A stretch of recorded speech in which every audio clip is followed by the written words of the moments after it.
Good afternoon, everyone. Wendy Sims Moten, Santa Barbara Unified Board of Trustees, calling to order this meeting of Tuesday, March 14, 2023.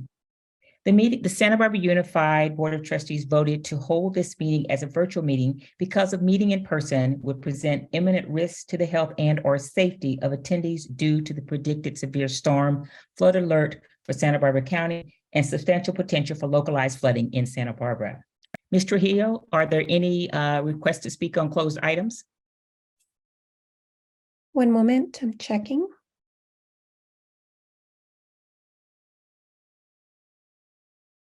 No public comment on closed session items. Thank you. Board members, we will now adjourn to closed session. Please close out and click on the link. Hello, everyone. Calling us back into regular session of the Santa Barbara Unified School Board of Trustees meeting for Tuesday, March 14th, 23. Welcome to all of those who are joining us this evening. The Santa Barbara Unified Board of Trustees voted to hold this meeting as a virtual meeting because of meeting in person would present imminent risk to health and or safety of attendees due to the predicted severe storm, flood alert for Santa Barbara County, and substantial potential for localized flooding. So thank you and welcome. So now we're going to have language access. Thank you, President Sims Moten. Good evening. I will give this announcement regarding language interpretation in both English and Spanish.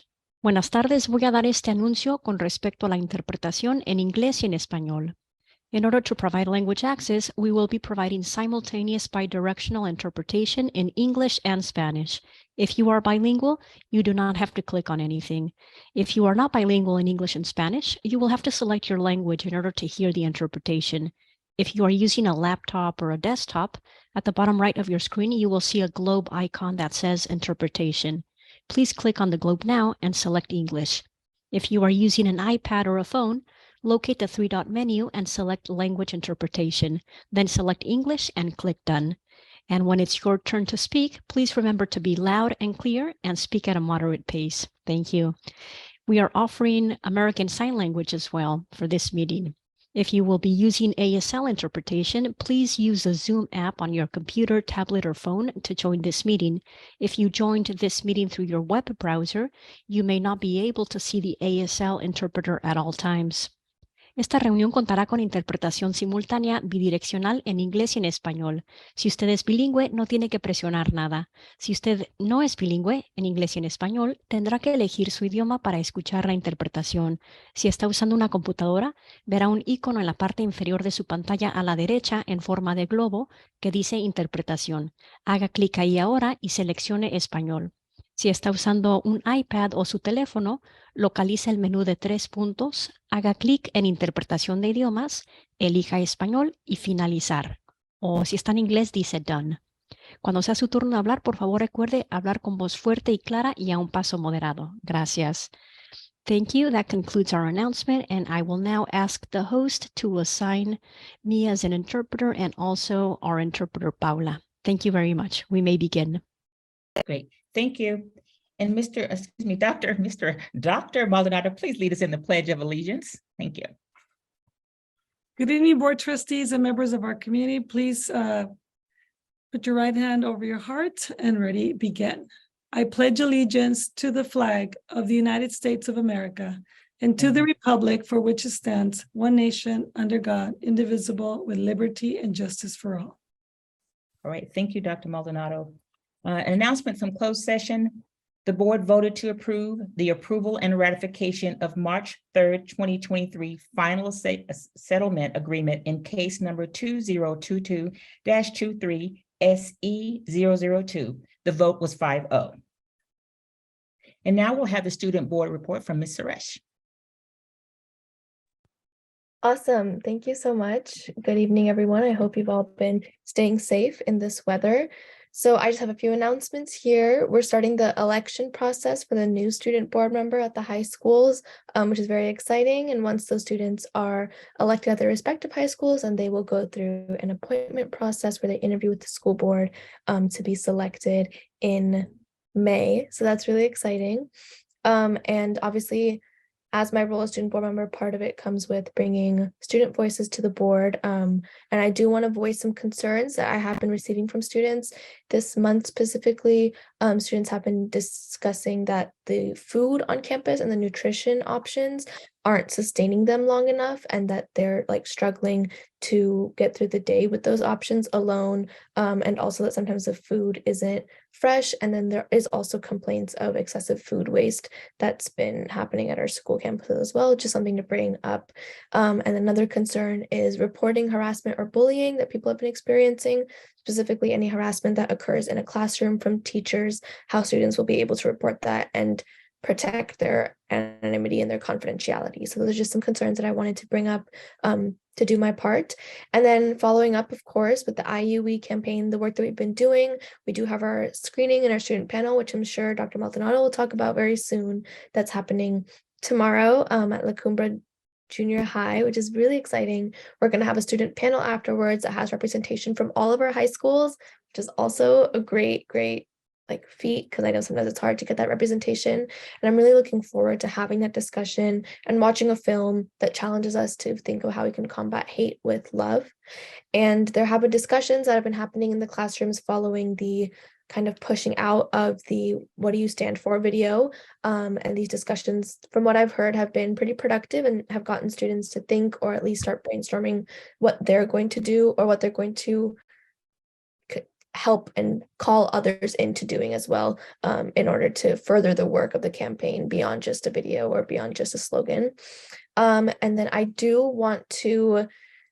very honored and happy to say that I have a student spotlight here tonight to talk about restorative justice, which, as I'm sure you all know, is a very important topic to me. As we talk about school safety and school climate, restorative justice is a huge piece in restoring a school climate and building trust and building relationships with integrity. So without further ado, I want to introduce Avital, who's a junior at San Marcos High School, to talk more about restorative justice and the work that she's been doing in that area. So Avital, feel free to introduce yourself and take it away.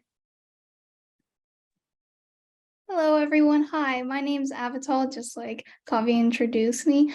I'm a junior at San Marcos, and I'm really excited to talk about restorative justice today. Can I just jump right in? Is that? Yeah, okay, perfect. So did everyone know that there are over 2 million people incarcerated in the US today?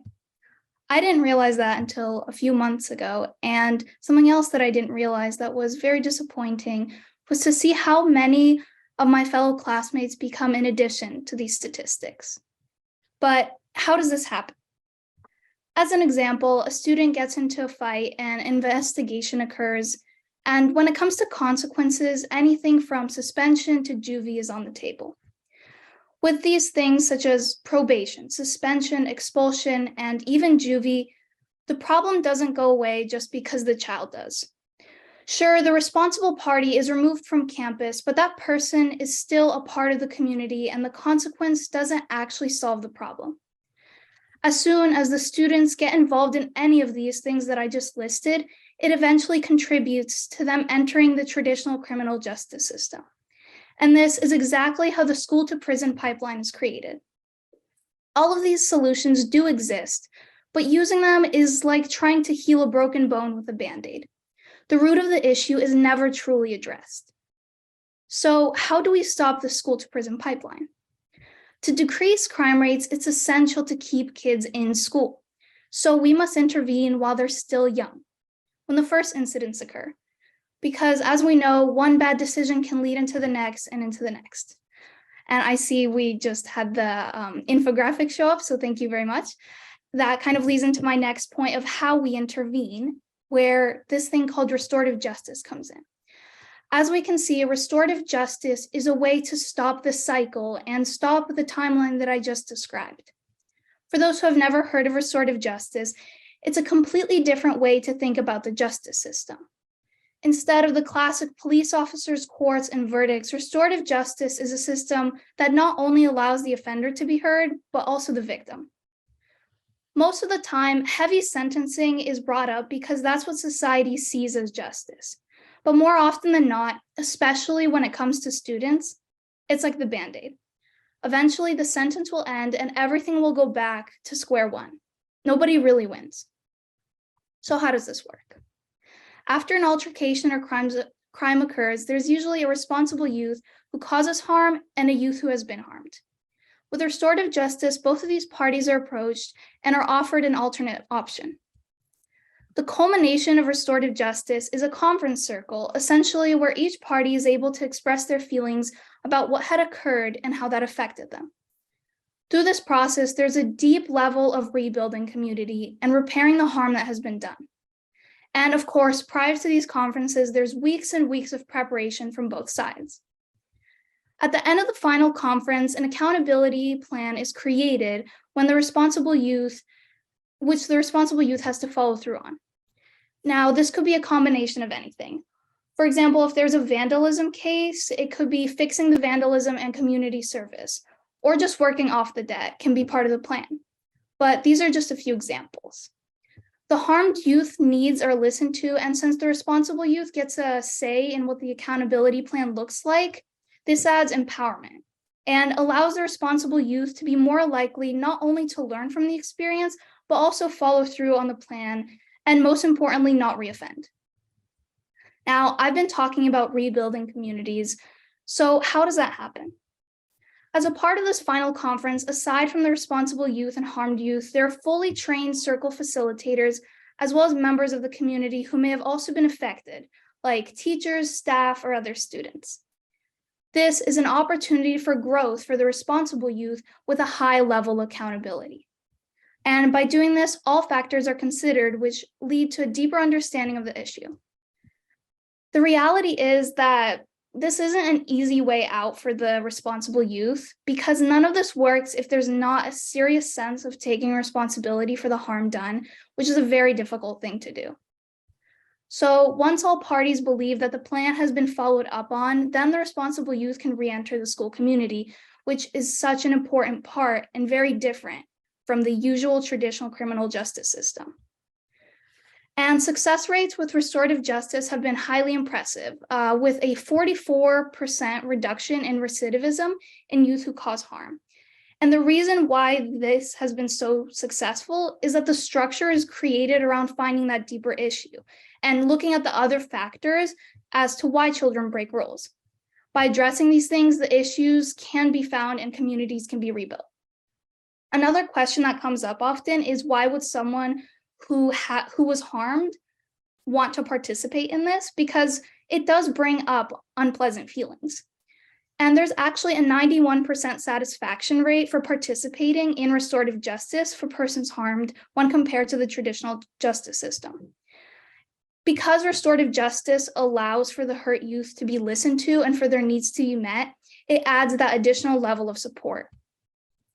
Although this district has been doing restorative practices, this would be a new level that could improve the school climate and break that school to prison pipeline. And restorative justice may not solve every issue, but this will be a far more permanent solution to many of the issues that do come up on campus. For this district specifically, there is a nonprofit called the Santa Barbara Teen Legal Clinic, which work with youth through their Tara Holland Ford Restorative Justice Project. So for anyone interested in learning more about restorative justice and discussing it further, I'm on the board of that clinic and would be happy to meet along with any other members of our board. So restorative justice provides a better solution and can be a part of the change to find the issue at its core and stop it from growing into something more. This way, we can improve the campuses and build a better community. If we can break that pattern and start with young children, even for a second, considering the underlying factors, then we can truly change lives. Thank you.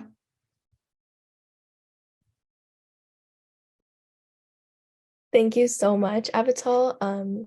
And I'm just so grateful to have the opportunity to share with you, board, just like the passion of students in our district and the work that they're also doing. And I'm sure if you have any questions, you can direct them to Avital, but that wraps up my report. Thank you all so much.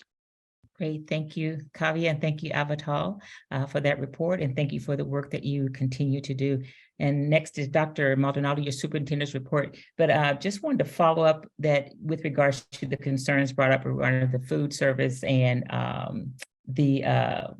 what was the other thing you wanted to talk about, Kavya? We can just do some follow-up on those things, the issues with the food and reporting And of reporting. teachers, student reporting of teachers or staff. Okay, so Dr. Maldonado, if you can make a note to follow up on those things, appreciate it. Now, for your report. Yes, thank you. And it is in my notebook. Kavya Okay. will definitely follow up with you on those two. Thank you, Kavya and Avatal, for reminding us that we need to lead with listening and learning so that we rebuild and repair with compassion and understanding. I really appreciate today's report. Again, as Board President Sims-Moen has said, I want to thank everyone for their flexibility and understanding during this school closure for today as we deal with yet another atmospheric river hitting our area. Please know we did not make the decision to close and move this meeting remotely lightly. However, we did have to consider the safety of our students, faculty, and staff based on what the weather reports were showing. We do look forward to reopening schools tomorrow, and that communication has gone out to our families early this afternoon. So thanks again, everyone, for your patience and understanding. I also want to thank, last week we had a very busy week with some evening events. I want to thank all those who participated in the Literacy Task Force. You'll hear a little bit more about that later on in today's agenda, but I want to do a special thanks to our community members, to our teachers. We had representation from everyone across the system.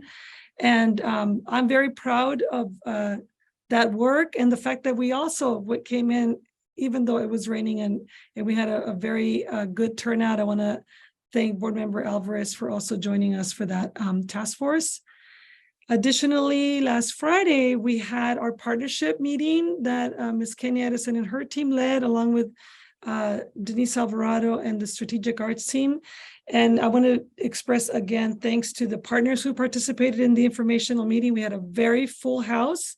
I know Board President Sims-Moen and I were walking out of another meeting and sort of like got interested and peeked into that room to say, what's going on here? We want to be a part of it because, you know, we don't like to get involved, right?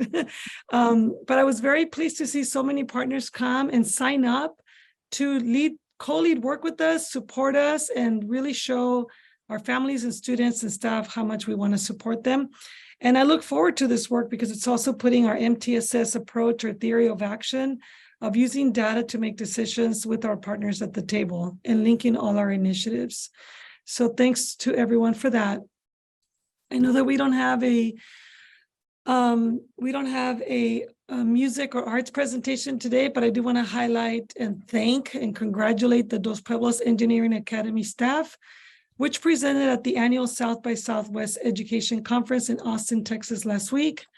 DPEA founder Amir Abu Shair, director, and Emily Shair, along with a group of 18 others, including students, presented the unique and engaging model to people from around the world. And we're so proud of DPEA for making a model that is getting this kind of major recognition and really putting our district on the map for innovation and acceleration of learning around engineering with our students and some of arts. There's so many integrated topics in this engineering academy that we're so proud of.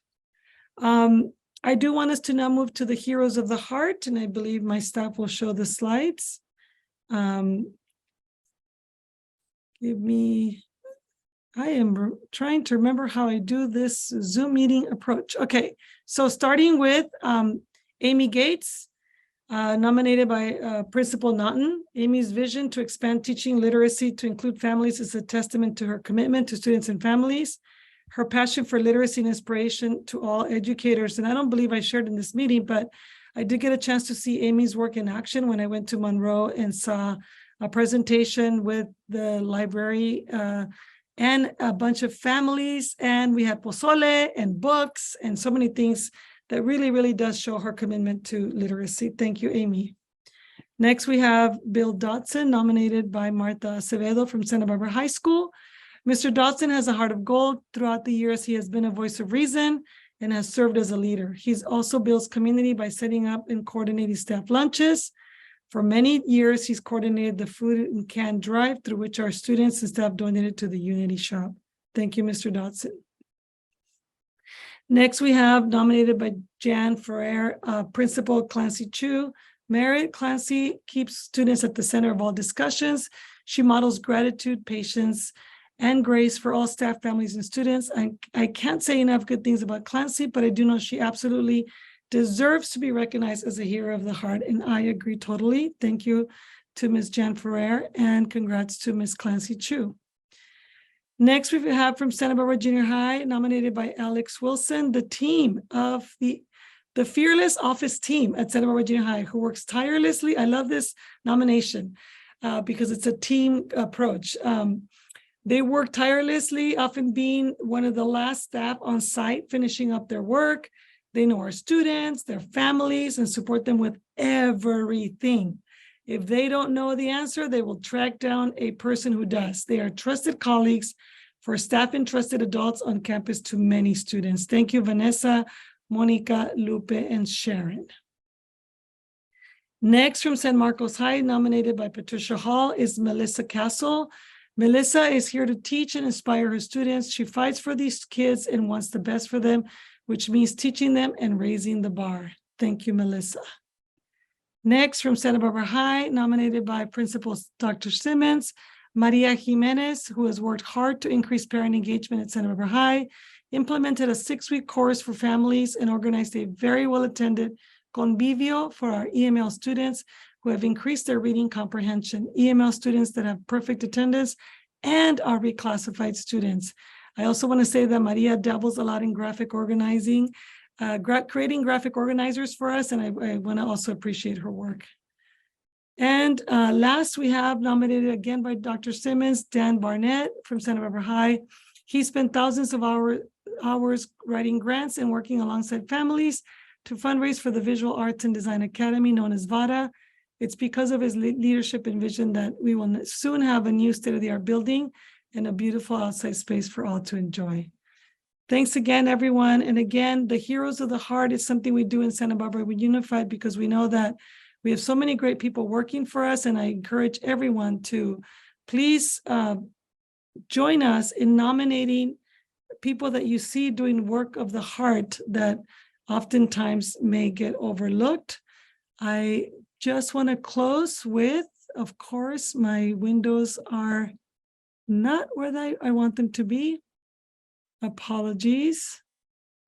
I want to close with a quote from James Baldwin, because I know and I want to recognize so much of the work that we're all doing. And it goes like this: the world changes according to the way people see it.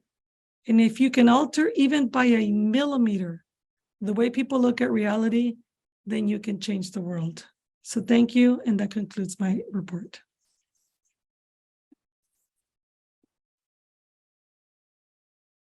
Okay. Thank you, Dr. Baldo, for your report, and certainly congratulations and heartfelt appreciation for the Heroes of the Heart. Thank you for your continued work to making a difference in our district. So next we'll move to board comments and correspondence. So board members, we want to use your hand so I can see who I can call on. Okay, Ms. Alvarez, I see you. Thank you. Good evening, everyone. And thank you for meeting remotely. First of all, I want to start with a note of gratitude to Dr. Maldonado and her team. I know there was a lot of work involved yesterday in regards to whether to close the schools and meeting with law enforcement and other authorities in town. So thank you so much for all that work that goes behind. I know that it's not an easy decision to close the schools, as we all want the schools to be open. However, the safety of our students and staff comes first. So thank you for making that decision early enough so everybody knew what to do the day before school. So my appreciation for all that hard work.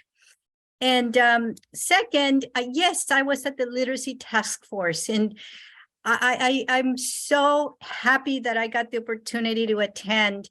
It was a group of motivated people. It was amazing presentations of the work that is being done by our teachers, but our principals and some of our parent community members who were there. So I know there's a report down the line, so I won't go too much into it. However, I'm very happy that I was there, and it was an excellent experience. And also talking about all the good things that are happening at our district. Well, not all of them, but some of them.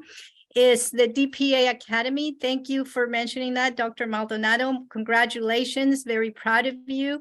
And yes, there's amazing things happening in our district. In addition to that, I also attended an event of the Apple Academy, the San Marcos Apple Academy this weekend, and heard some amazing student speakers talk about their journey. And it just makes me so proud to be part of this school district.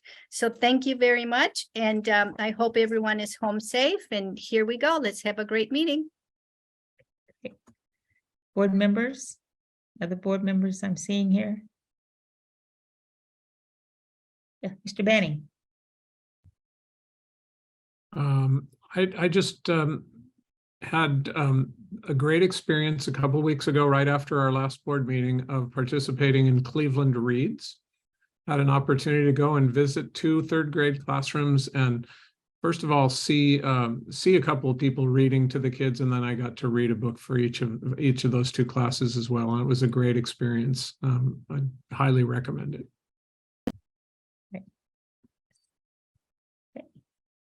Ms. Munoz, is it Mr. Escobedo?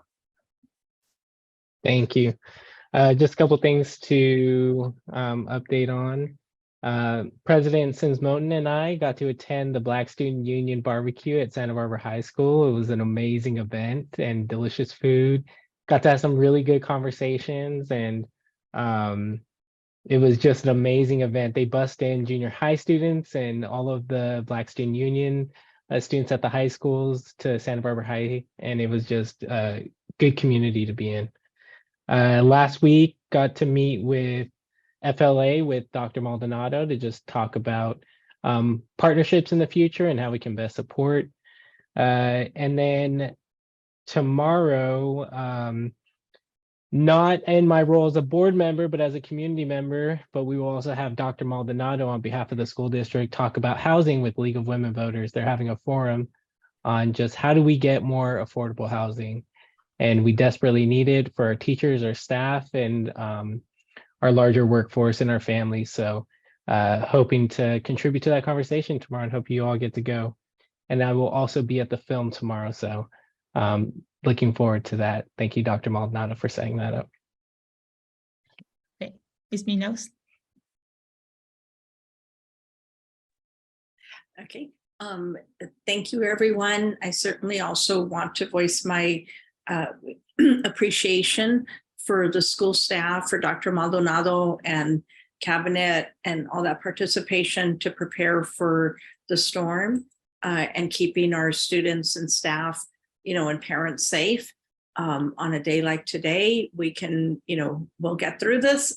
I'm glad that it was at least only today, because we have seen so many, the ground is so wet. We've had, I know here where I live, there's a lot of trees and so forth, and I was concerned about downtown and so many areas near all of our schools and so forth. So I was glad to see, that one day was kind of a pause to keep everyone safe. I also want to express my appreciation to Kavya and Avital for bringing up, student concerns. That's what we're about. We want to make sure that we're doing what we can for our students, nutrition wise, mental health wise, and such. And certainly, restorative justice is one of my longtime passions. So I would love to have, a chance to have, I don't know, maybe a juice break or a tea break or such with Avital and her group. I'm excited to hear about what they're doing. I do miss the performance, that we're having. But when things are better, we can get back to an in-person meeting.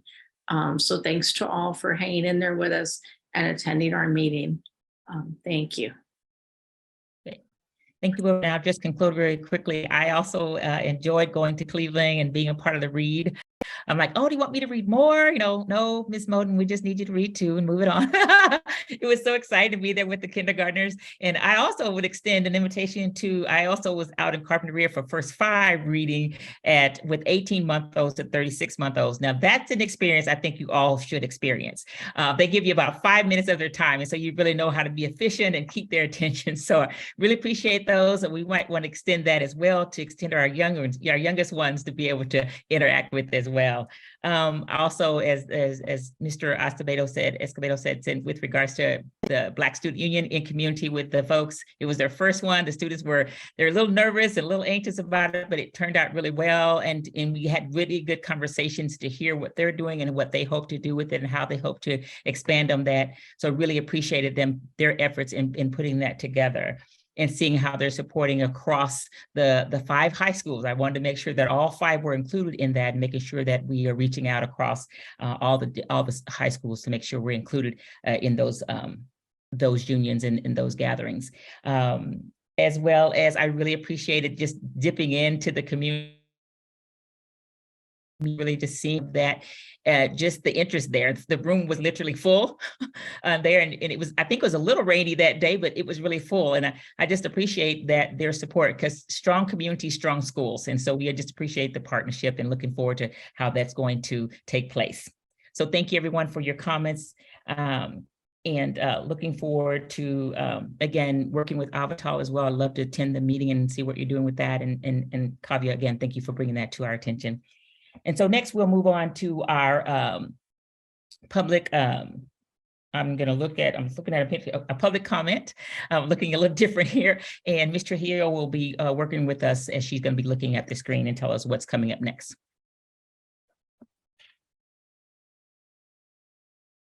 Thank you, President Sims Moten. This time we don't have anyone to speak on this item. Okay. All right, here now I'm sure there's other speakers on other items. So we will move to E1, the acceptance of donations for March 14, 2023. May I have a motion? I'm gonna need y'all to be expedient in this place too. So, okay, Ms. Munoz, motion by Ms. Munoz. Do I need a second? Do I hear a second? I second. Okay, Ms. Alvarez. And yes, because we're in the meeting, we want to remind ourselves to raise our hands and say aye. So all in favor? Aye. Aye. Aye. Okay, Mr. There's your hand, Mr. Manning. Thank you. All right, motion passes. Thank you. Now we'll move to the consent agenda. Board members, are there any items you'd like to pull? Okay, seeing no items needing to be pulled, may I have a motion? I'll make the motion to approve the consent agenda. Okay, Mr. Escobedo, motion, and do I hear a second? I second. Ms. Alvarez, second. All in favor, please raise your hand and say aye. Aye. Aye. All in favor. Thank you so much for that, passing through that. Next, we're going to move to I'm going to close this meeting, the regular agenda meeting, to go to the public hearing for the second reading and sunshining of the California School Association proposal to reopen contract. Dr. Vecchio, as you're coming forward, I just want to be mindful of us board members and the community. The board received many letters from teachers and such with regards to this item. I just want to be reminded that it's not appropriate for the board to be in direct discussion. We approved a lead negotiator, Mr. Vecchio, and so those discussions need to come through there. So, but we acknowledge that you've sent the letters there and that we do read the letters, but we're not it would not be appropriate for us to have direct discussion. We want to maintain the integrity of that process. So, Dr. Vecchio. Well, thank you very much for that reminder. And also, this is a public hearing to sunshine the initial proposal that California School Employees Association has submitted to reopen contract negotiations with SB Unified. And the requirement is that there are opportunities for the public to review the proposals and to make any type of public comment. And this is the second opportunity for that. And later tonight, I'll ask for board approval on these items. Okay. Ms. Trujillo, are there any public comments on this item? No public comment on this item. Okay. Dr. Vecchio? All right, G2, and because then- that's still part of the same hearing. Excellent. And the next item is Santa Barbara Unified's initial proposal to negotiate reopener contract with CSEA. And this is, again, an opportunity for the public to make comment on this particular item before the board takes it up later in this meeting as an action item for approval. Okay. Ms. Trujillo, are there any public requests to speak on this item? No public comment on this item. Okay. Board members, any questions or comments? Later okay. All right, hearing none, so I will close the public hearing and move us back into the regular session agenda. So that moves us to the action agenda, H1, approval of positive certification of second interim financial report for the fiscal year. Ms. Hernandez, yes. Good evening, everyone. Good evening, board trustees, Dr. Maldonado, and everyone here online. And it's hopefully we don't have to do this too often. It's a little awkward for everybody. Tonight, board, you will be reviewing the second interim budget. And this will be the first time for a few of you to have, we'll just call it an opportunity to review our budget. Lacey Preston, the Director of Fiscal, and I think Lacey is on there, hopefully. And I will give you a significantly large budget package. Let's see, I don't know if you can see it. Yeah. Anyway, the large budget package that includes all of our budgets in it. And we also attached a PDF so that everyone can take a look at it. It is a public document that is bound by ed code, board policies, accounting rules, and the like. So tonight, board members, you will be certifying with us that we have a positive certification. This means that we can pay our bills this year and the next 2 years, and that we're fiscally sound. Our budget is looked at closely by our leadership, our auditors, the county education office, and also the state. And tonight we'll touch on a few key points. But first, the place that we always start is with our students. And our mission statement. This is why we are all here, to ensure that our students have the resources that they need to succeed. We at Santa Barbara Unified make thoughtful and fiscally responsible decisions every single day. Money is allocated directly to our schools, to our departments, to our programs, and all of it is built into this big, large budget that you all had a copy of that includes all of that. But we must first think about our students.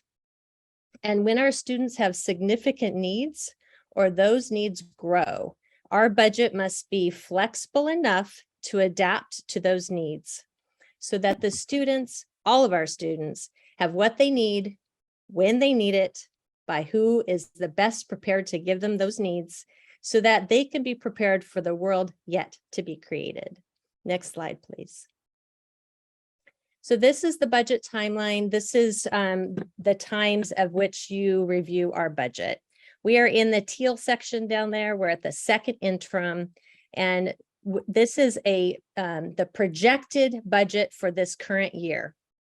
So what we do is we look at the bills paid through January, and that is our snapshot in time, right at the end of January is what we know to date. And then we are still estimating for the rest of the year. So we're really estimating for half of the school year at this time. And things can change, as we know. For example, in the month of February, we had a bill come in that really we did not expect. And this is having to do with our natural gas. You at home and here in my home, we all know that our natural gas prices have really gone up, and we received a bill for one of our school sites, a high school, that was $63,000 for the month of February. We were not expecting those high costs. So as we estimated in January for the rest of the year, we're now realizing we have to adjust a little bit higher for our natural gas costs. At the end of last year, we had paid $500,000 for our gas prices, and we're looking at $1.2 million this year, just so you know that that's the kind of increases that we have. So we have to adjust. So the whole point of that is to say, We know where we were at the end of January, and we will continue adjusting and acknowledging that we have to be flexible in our budget a little bit. And then once we get to the end of the year, we know what our actual bills are. Next slide, please. So what I wanted to look at really is just what has changed from first interim, the last time that you saw our budget, and what those updates are. We have had some updates in funding due to the governor's budget that came out in January. And in that budget, the governor was signaling to us that we will probably have a reduction in our arts, music, and instruction grant. We have received half of that funding already. The whole entire grant was over 7 million, and we have received 3.4 million. We were expecting to receive another 3.4 million in May. So if things happen the way that the governor's budget said, we would not receive those additional $3.4 million. So we are adjusting our budget for that, just in case that truly is what's going to happen. But one thing we are adding to our budget is the Learning Recovery Grant. When we presented at first interim, we told you that we expected to receive this grant. It's $15 million. And so far we have received half of it. So we went ahead and put half into our budget. We are still looking at ways that we can use that money. So now updates in our expenditures. We have requirements to increase their LCAP budget for students with needs. I will talk a lot about that in a little minute here. We have mentioned already the increase in the cost of natural gas. It's obviously astounded me, which I'm saying it twice. And then the payment of a one-time stipend that we did this year. As you will remember, we gave a stipend of $2,500. Part of it was for for going towards salaries, and the other part was going towards medical costs for our employees. And the last part is our CalPADS update. Our unduplicated pupil count remains high. And now I'm going to explain what all that means. Okay, next slide, please. When we talk about unduplicated pupils, this is what we're saying. Our unduplicated pupils are our foster youth, our homeless, our socioeconomic disadvantaged students, our emergent multilingual students, and our special education students.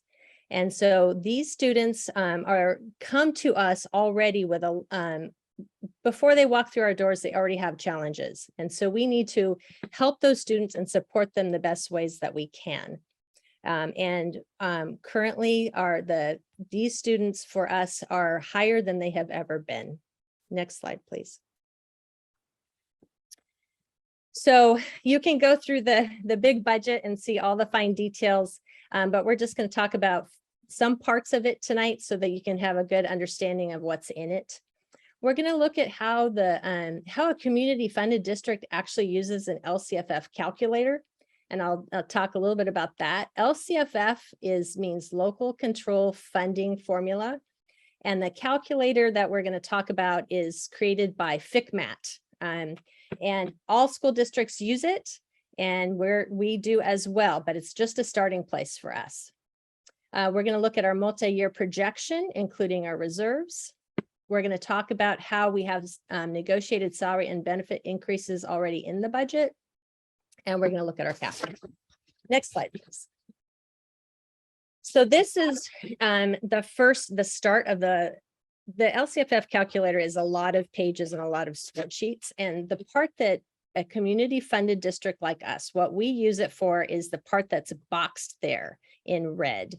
If you can click on that, it'll pop up a little bit bigger so we can see it a little better. Here it comes. Thank you. So this is the supplemental and the concentration grant, that the monies that come in for our unduplicated students. I'll talk to you in just a second about our unduplicated students and why we would need extra, why there is money that is in our budget for these students. So we've heard a lot about how the pandemic really hurt the the families that are low-income families and much more than maybe say the higher income families. And we are seeing this in our school districts. Our students, our unduplicated count students have really increased. Prior to the pandemic, in 2019, we had a few schools that were already rated Title I schools. And what this means is if you're a Title I school, that means that 40% or more of your population of your students are considered low-income students. And we used to use the free and reduced meal count, which is kind of going by the wayside because we're feeding all kids. But that was, so those students that qualify for that, the low-income students, prior to the pandemic in 2019, we had a few schools that qualified for that. After the pandemic and during the pandemic, every single one of our schools is a Title I school now, every single one. We are a Title I school district. All of our schools have that threshold. We've blown right through it. We have 7 schools that are more than 80% of low-income students in our populations. And another thing that is just amazing to me is that here in Santa Barbara, one of the richest areas in the world, we have 1,000 students at Santa Barbara Unified who are homeless. And it just, sorry, chokes me up a little bit when I think about what our students have to deal with just before they come through our doors. So we have this money in the LCFF calculator that equals 18 million. And that tells us that 18 million has been generated within that calculator for those students. And so therefore we allocate that much money in our LCAP for those kids. Okay, next slide, please. So, but what we need to think about is when we're a community funded district, that is a little bit different than an LCFF funded district, is when we have increases in those students, we don't get extra money for it. LCFF districts, local control funding formula districts, they do. They get more money for those students who need the extra help. And we don't. We need to pay for the needs for these students from our fixed pool of property tax funds. We don't receive additional funding when our unduplicated pupil count increases. And our unduplicated pupil count is about 1,000 higher than it was prior to the pandemic, and we seem to be staying at that level. Next slide, please. So this budget is for the current year that we're in, 22-23, and it also projects out for the next 2 years. The multi-years are included in this budget. So I just wanted to tell you what some of the assumptions are that we put in for the multi-years. We still have for next year, we're still in that 3-year guaranteed salary contract that we have. Is for next year, there's going to be a 2% increase. Also included in the budget is a 1.5% for step and column increases. That's something that we don't really always talk about that much, but we do every single year. Everybody steps up and there's an increase there on those step and columns. Included in the budget also is a 70% increase for healthcare premiums that is paid by the district. That was part of the contract that we negotiated.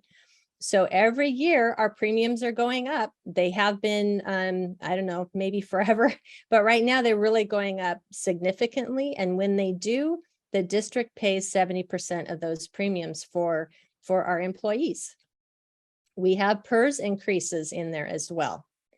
In the budget, we have a return to the contracted class sizes in 23-24. But I'm just going to say that that's currently being negotiated, and I won't talk much more about that. We have increases in transportation costs, increases for property and liability insurance, which kind of like healthcare, just kind of always seems to go up every year. And then in order to move to the multi-years, we remove the one-time funds that will be expended. Next slide, please. We do have some fiscal risk factors that may affect our budget. I'm I'm going to just mention natural gas again, because obviously that part just blew my mind. So the increases for utilities that have been going up, those are risk factors. They could, if they continue to increase. The chance for a recession.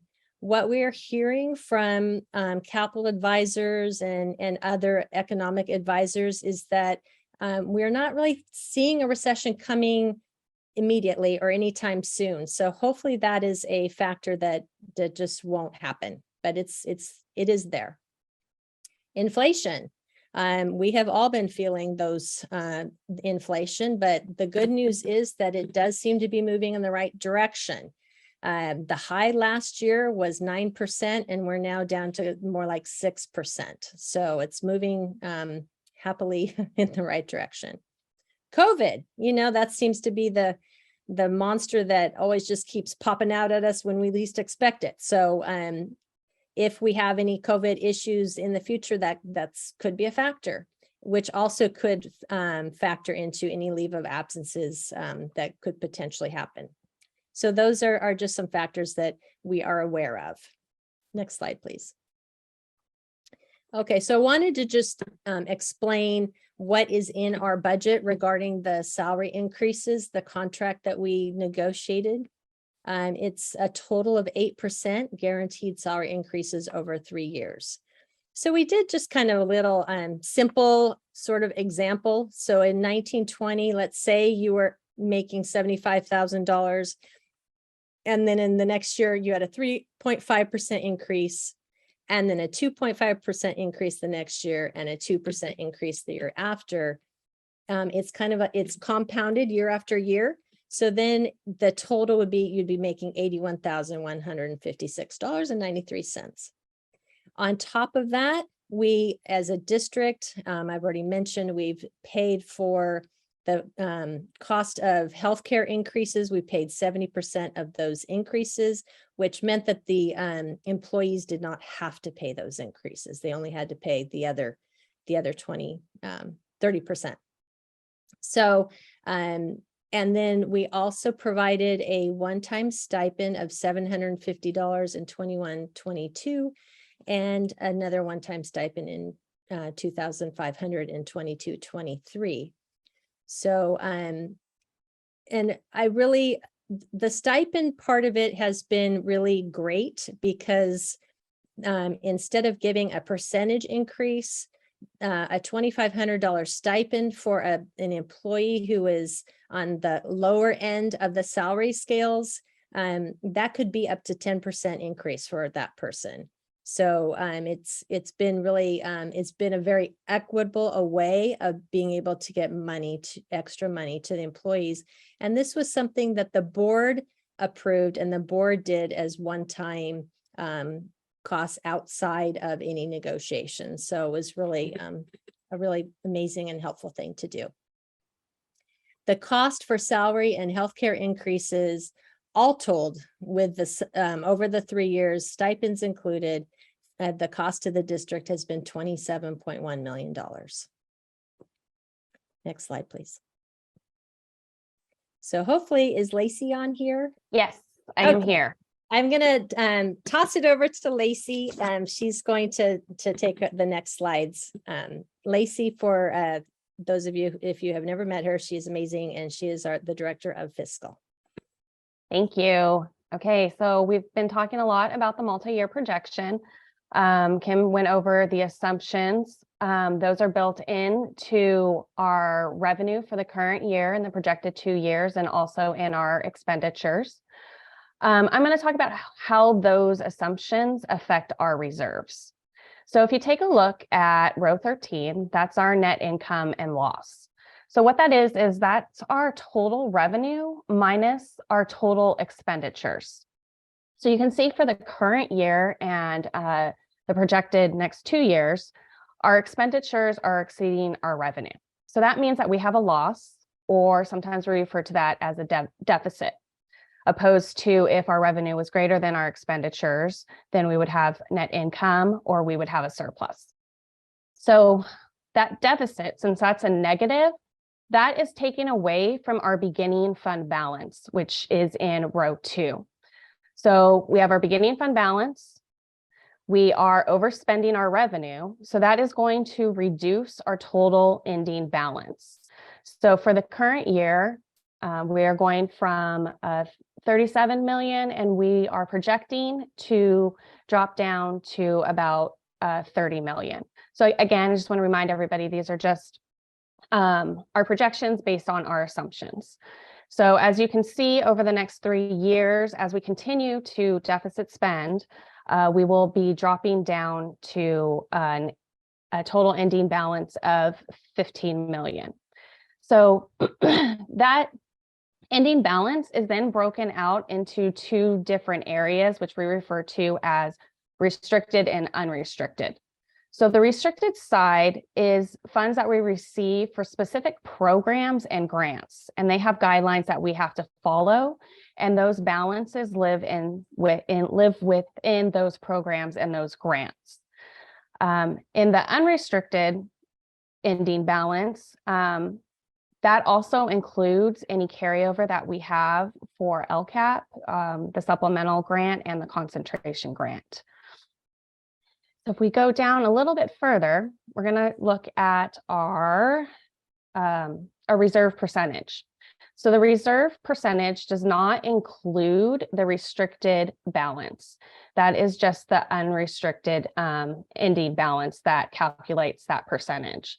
So in the general fund, which is just our fund 1, we are going to have ending reserve percentage of 7.88%. And if we add in our savings account, which we call our special reserve fund 17, then that percentage then jumps up to 13.63%. Currently, the board policy is to have at least 10% in reserve. So you can see that we meet that for the current year and then the next 2 years. Okay, and now we'll go on to the next slide.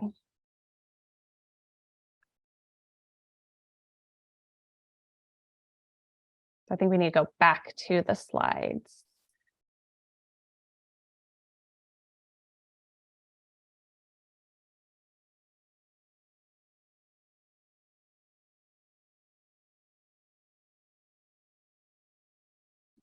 Lacey, before she pulls that up, I think one of the parts that I forgot to mention is that when we have an increase in our unduplicated pupil count students, then we have to increase our LCAP funding, which is all part of our general fund.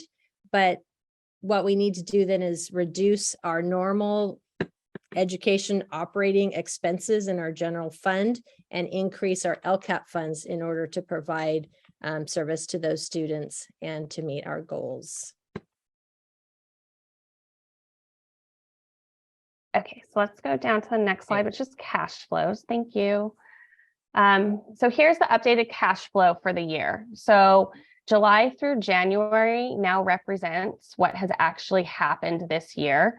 February through June is projected based on this budget report. So we have the pink line, and this represents the cash that the district receives. As you can see, we receive the majority of our cash, via property taxes in December and April. And then the cash disbursement line, which is the green line, that's the opposite of the property tax of our receipts, because we get our, sorry, let me start over. Okay. The cash disbursements is the green line, and that is the payments that we make to our employees and our vendors throughout the year. And you can see those payments are pretty steady as opposed to our cash, which goes up in December and then drops back down and then goes up in April and then drops back down. All this leads to the district's actual cash balances, which are those blue columns. The chart shows that our lowest cash balances were in September and October before we received the first round of property tax payments. With our increase in reserves and the one-time funds that we have been receiving from the state and federal government, the district has been able to support itself in between those property tax payments and we did not have to borrow any money in 22-23. And we are also projecting to end the year with a healthy cash balance to start off the next school year. And with that, we'll go to the next slide. Okay, this is our pie chart. It only includes the unrestricted expenditures in the general fund. As you can see, our main priority is salary and benefits. That's the biggest piece of the pie, and that is coming in at 80%. The next biggest piece of the pie is our service and operating expenditures. This is where we budget for utilities, transportation, internet, telephone, mental health services, additional custodial services, and other maintenance services like elevator maintenance, fire extinguisher maintenance, and pest control. So there's a lot that goes into that services and operating to keep the school district going. The next piece of the pie is our books and supplies. And within that, that's where we budget for our technology platforms, as well as paper and cleaning supplies and gasoline for all the district, school district vehicles. The final piece of the pie, which is that little teeny sliver, that is around 1.9 million, and that consists of the larger equipment that we are budgeting to purchase, payments for equipment leases, and indirect costs. And we will go to the next slide. So Kim kind of mentioned some of these items earlier, but we just wanted to show it all to you on one page. These are funds that may or may not be coming soon. We have already received half of the Learning Recovery Emergency Block Grant, and we're expecting to receive the second half of that this spring. And then we have the Arts, Music, and Instructional Materials Discretionary Block Grant. And again, we've received the first half, and then the governor's saying we may not get the second half. So we have not included that in the budget. And that's why you see that 0. And if that changes, then we will be adding it into the budget. We are also expecting to receive funding for home to school transportation, and there will be a presentation on that later this evening. And then finally, we have the Proposition 28 spending on arts, which the voters passed on November 8th. We are estimating $2 million for that. We have not received any funds, and we are still waiting to hear a lot about when we will receive those funds and any restrictions around those funds. We're still waiting to hear about that from the state. So that's coming soon. And then that'll take us to our final slide, which concludes our presentation.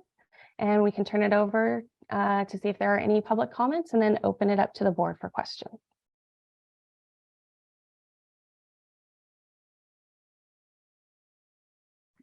Thank you, Lacey and Kim. Mr. Trujillo, are there any public comments on this item? No public comment on this item. Okay, thank you. Board members, questions? I'm looking for the little raised hands. Ms. Alvarez? There, I was looking for my unmute button. First of all, thank you, Ms. Hernandez. Thank you, Ms. Preston. Excellent presentation. I have to say, every presentation gets better and better. So thank you very much for all your work. And thank you to your other team members who are behind the scenes as well. I do have a couple of questions, and I don't know if you can bring up the slides again. But if you can, that would be really helpful. On page number 1 of your booklet, the introduction, it says that we have a general fund unrestricted operating deficit of $7.1 million. And Lacey explained that a little bit. I'd like to hear your thoughts more about the sustainability of us having a deficit spending year after year. I mean, should we be worried? What's your take on that? You're muted. I can start and you can jump in too, Lacey, if you have any other thoughts on it. We do know that it is estimated at this point, and we'll know further as we get further along. at this point in time, we are still including in our budget some of the things that we don't know if they're going to be real or not. We have some vacancies that may be filled and, those kinds of things that could be happening. So we're very hopeful that we're being conservative at this point and that maybe that deficit won't be as high as we're showing currently. And we also do know that we are carrying over some revenue from over a couple years that could be filtering into some of that deficit spending, because we're not, we're spending more in one year than the other, because we do have some of those the block grants and the ESSERs and those kinds of things that are still continuing on. So some of that could be just that we're carrying over monies and then burning through them faster or slower in a particular year. Lacey, do you want to add anything to that? No, just concur with it's, we're still being very conservative at this point. We still have budgeted everything for that the sites and departments have requested. And then, we'll just see at the end of the year if they have spent all the money that they had planned to, or if anything will not come to fruition. And then that'll be then falling to ending fund balance. And we are all feeling the increases, the district, as well as you mentioned, in utilities and other high costs. Have you had to make any budget adjustments that you want to highlight besides the gas as a result of this increases? I see here on page 6 that we have classified salaries are a little bit of an increase, and certificated salaries are also an increase. And then I see books and supplies, an increase of $1.8 million from first to second interim. Mm-hmm. And then in service and operating expenses, an increase of $1 million. So I'm wondering if you can just maybe highlight a couple of things that you had to make that increase. Is it because of raising costs? Is it because of additional services? It's probably all of the above. We know that we have had increases in costs, not only in utilities, but also in the cost for food. Our food costs have gone up considerably.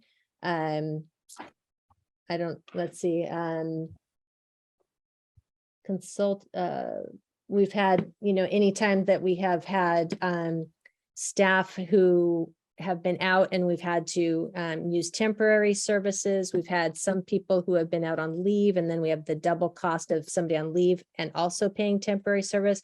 It's just kind of across the board. We have things that we know about that are higher right now than we estimated at first interim. I don't know, Lacey, do you have anything you want to add? I'm going to read through our notes real quick and see if there's anything more. I know that we've purchased a couple software platforms that we didn't originally have in the budget at second or at adopted budget or at first interim. Those training platforms mostly around safety and the anti-bias trainings. We also increased the budget for the awards BP and AER that the board approved, not to exceed $60,000. So that got added to the budget since first interim. And then as we had to increase our contribution to or allocation to the supplemental and concentration grant, we have to also then increase what we think we will be spending those funds on.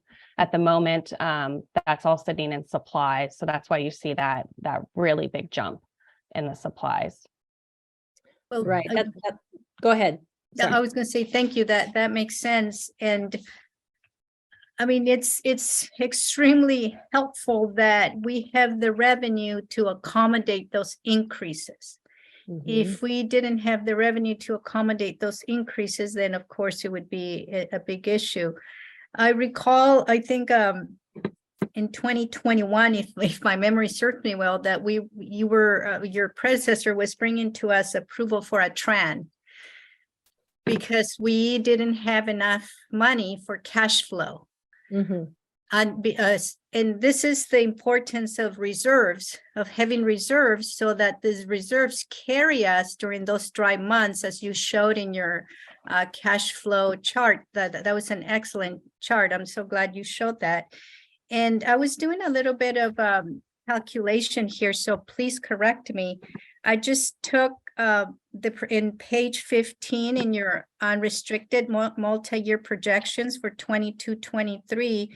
Your projections are 173,460,654.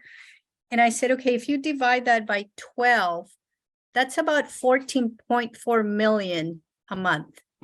Mhm. And our reserves are saying, okay, we might end the year with 32. So that's 2 months. 2 months. Then the following 27, so it's going down.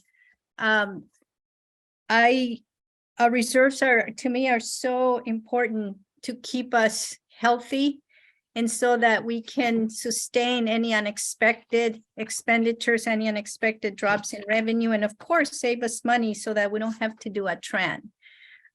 What is your projection as far as us staying in as community funded status, or do you think we'll be bouncing back to LCFF? I don't think we're going to be bouncing back. I did a little work here as well. So when we look at the LCFF calculator, it will tell us down at the bottom how close we are to community funded or LCFF. We have in past years bounced out and then bounced back in. Currently for this school year, 22-23, we are about $5.7 million into community funded. So it's that splash over the glass that we talk about that is over what we would receive with LCFF funding. Next year, it's closer, because next year, if the governor's budget proves to be consistent and that the COLA is 8.13%, it may actually go down from there, because as we have seen, inflationary costs are going down. So it may be a little bit less than 8.13%, but let's say that it is. And we budgeted that for us, we're only $2.6 million into community funded, if that's the case. Because every time LCFF grows, the part where we're over the glass shrinks. So next year for 23-24, it would be only 2.6 million. But for 24-25, the estimate for COLA for LCFF districts is much, much smaller. It's 3.54%. So when that happens, we're back to 10 million back into community funded. And the year after that is only supposed to be 3% too. So then we're back to like 17.6 million into community funded. So it's next year where we get close, because the LCFF grows. So we're just a little bit over by then. Great. Thank you for doing that exercise. That was one of my big wonderings, being that the planning COLA for the governor's budget is 8.1 for next year, and then it goes into the 3s for the 3 out years. So I'm happy to hear that you've done that calculation. I feel better now. So thank you. Thank you very much. And I will stop there to give my fellow board members a chance to ask questions. Thank you for all your work. Appreciate it. You're welcome. Thank you. Other questions, board members? Any additional comments and questions? Okay, I just have one, just adding on to board admins. I just want to make sure the public understands what TRAN mean, us in that thing. So we want to make sure we explain that. Kim, can you just do a little bit of what that means? Yes, Lacey's better than I am, but I'll give it a shot. Okay. TRAN is when you need to go out and borrow money in order to make payroll. That's pretty Okay. much what it means. It's when the very most important thing in a school district that keeps them solvent is just to make sure that they can make payroll month after month. So anytime that you look like you are not going to have enough money to do that, you have to borrow money. And that's what the TRAN is for. I don't even remember what it stands for. Do you, Lacey, off the top of your head?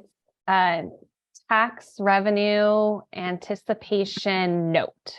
There you go. Okay. All right. So we just want to make sure everybody's on the same page, what that means relative to the fiscal part, right? And then I just had a question on you know, the fact that we do have the healthy reserve in terms of such as to be able to, with regards to the governor's budget, where we anticipated this and we're only anticipating getting half. So that's another reason to, so we can sustain the services that we were budgeting to expend and to support. So that's another piece in terms of having that, keeping it healthy to be able to withstand those, as Ms. Alvarez has said, about those dry moments or those unanticipated governor, you know, take back moments. Yeah. And speaking of that, so is he actually reducing it or taking it away? Is there a reduction or taking it away? We haven't received it, so they're not taking it back, but they have allocated it.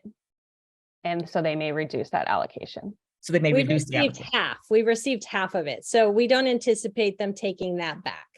Right, but the other half, based on that, it could be reduced or couldn't be not at all, right? Or it could be zero. That's what the word on the street is.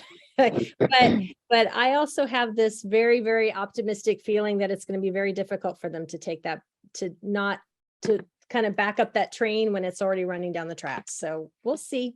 We'll see. I'm keeping my fingers crossed. I was going to put my CSBA regional rep hat on and go advocate for that, making sure that we do that. So anytime that that's happening, please let us know that, how we can support those issues that we're depending on and not expecting them to be taken away at just because. So hearing no additional comments being made, I do need a motion to approve the positive certification of the second interim. May I have a motion? I move that we accept the second interim as presented. And thank you, Ms. Hernandez. Thank you, Ms. Preston. I'll second that motion. Mr. Banning. So it's been motioned by Ms. Alvarez and seconded by Mr. Banning. All in favor, please raise your hand and say aye. Aye. Aye. Okay, motion passes. Thank you so much. I think the next item is yours as well, Ms. Hernandez, approval of the Transportation Plan 2022-23. All right. You're going to get tired of me before this night is over, I think. Let's see. So wait for them to pull up our presentation. Okay. I want to say thank you to the staff who is working so hard tonight to keep us rolling on Zoom. My heart goes out to you. Okay, transportation plan. This is something that is brand new, and the board will need to approve it tonight, but it is not something that we need to actually submit. It's just something that all school districts are required to do and to get approval for and to hang on to, and our auditors will take a look just to make sure that has been completed, and everybody has to complete it by April 1st. So next slide, please. So this is a brand new state requirement, even though for us, it doesn't change anything. So it's one of those. The state is requiring that all school districts have this approved plan. Santa Barbara Unified is not changing transportation routes. So I want to make sure that everybody understands that. And the plan includes our transportation policies and our routes that we already have established. It's just a requirement that we have to now do. Next slide, please. So one of the things that the plan wants to make sure is that we are prioritizing the grades TK through 6, the younger grades, that we're prioritizing them, and that we are prioritizing our unduplicated account students, which you now know who those are, including our special ed students. So, and we already do that. I just want to really toot our own horn because we've been doing this all along. So for us, we provide transportation to students who are at Adams, Monroe, Washington, and Roosevelt. And there are no costs to the students who ride these yellow buses. And we use Student Transportation of America to provide that. The reason that we have these 4 schools is because they all live, it would be very dangerous for students to have to walk to school or ride to school going to these schools because they are very close to very busy streets, highways. They'd have to cross kind of dangerous areas to get to school. So we transport them. Next slide, please.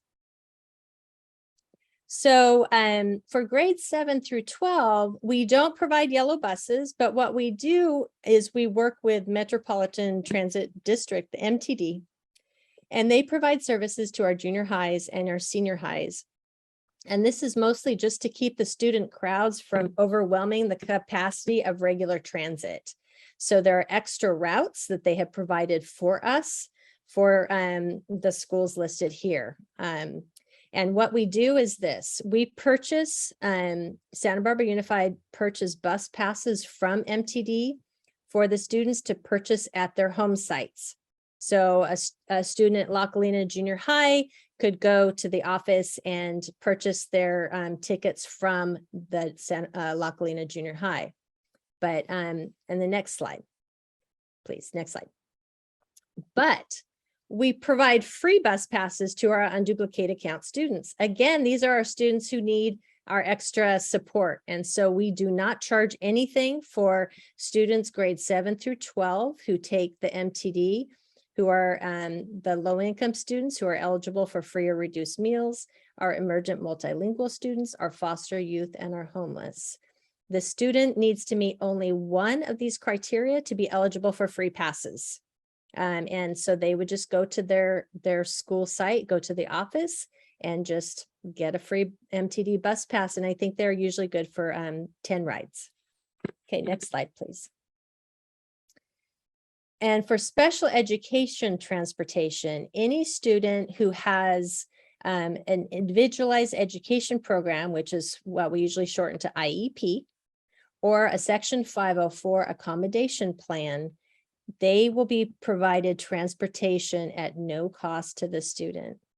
So Santa Barbara Unified contracts with the Student Transportation of America. These are the yellow buses to provide busing to these students. I just want to take a second to remind you what it was like last year when we did not have bus drivers, when our bus drivers were, we did not have enough to cover. We had several individuals, our own staff members, who were driving students. We rented vans and we provided transportation that way to many of our students. And also our parents assisted, even those who had plans and IEPs assisted with driving their own students to school. So it was a very wonderful community effort to make sure kids got to school. Next slide, please. Funding. So one of the things that we have been told is that the state of California will reimburse 60% of the transportation costs. I'm still not sure if that includes community funded districts, to tell you the truth, because part of the LCFF block grant is aligned for home to school transportation. But we still have to do this plan. And so we are doing what we're supposed to do. And for us, if we get extra money, the reimbursement would be $890,000. And this plan includes both this year and next year. And it is just an estimate, but that's what we're estimating. And that's pretty much it, I think, for our plan. Go to the next slide, because I think that's it. Next slide, please. Done. Okay, so that's our plan. And you need to approve it tonight. But again, it doesn't go anywhere, and it's just something that we keep in-house for our auditors. Okay, awesome. Ms. Trujillo, are there any public comment requests on this item? No public comment on this item. Board members, questions or comments? Mr. Escobedo. Thank you. I sent this question in before. I'm wondering, it's really frustrating to have a requirement that doesn't really have anything. But for a transportation plan, if we approve it tonight, and let's say we decide to add another route, we can make a change to that transportation plan at any time. Is that correct? Yes, we can. It's just a plan. We could change it. One of the things that I did want to mention, I know that we've heard from schools that are kind of on the edges of our district about some issues with bus routes and being late, and also only one bus route for certain schools, so that students don't necessarily have accessible access to after-school programming. And one thing I would like to encourage us to do is look at providing, if we can't work it out with MTD, providing additional bus routes for those particular schools. Dos Pueblos is one. There may be other schools that are having similar issues, but I would definitely like us to make sure that after school programming is as accessible for folks, and that students are also getting to school on time, so that they're not missing really important instruction in class, and they're not having to get into class and they're frazzled and it takes them a little bit to get settled. So I just wanted to air that interest of mine.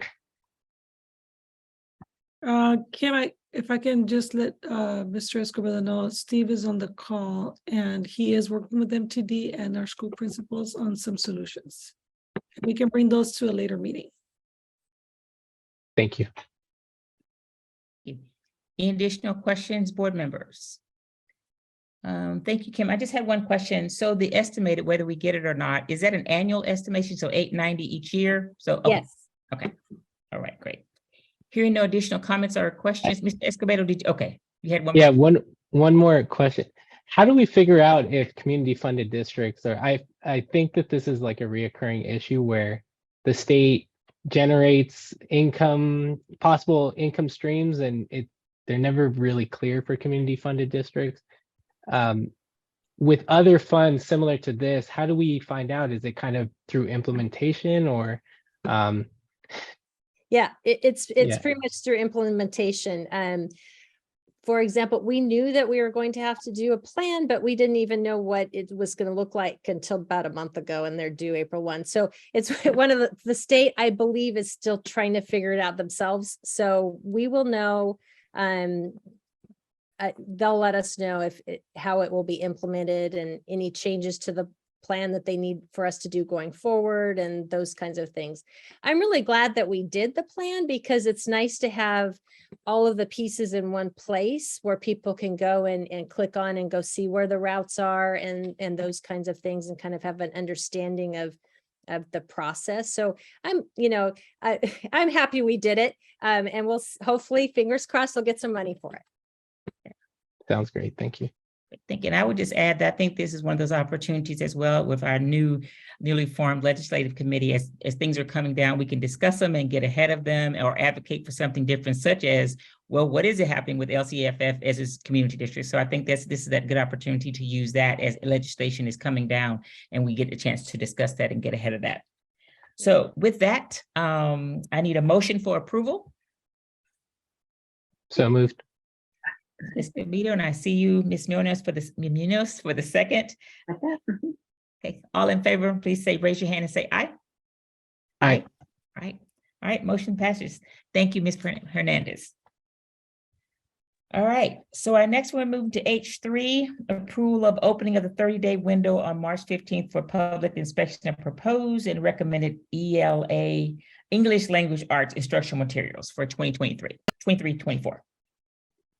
Good evening, members of the board, Superintendent Maldonado and community. I'm here to request your approval for the opening of the 30-day window for our elementary ELA curriculum, but I do have a presentation for us today, and I'm very proud to share some of the work that we have engaged in so far.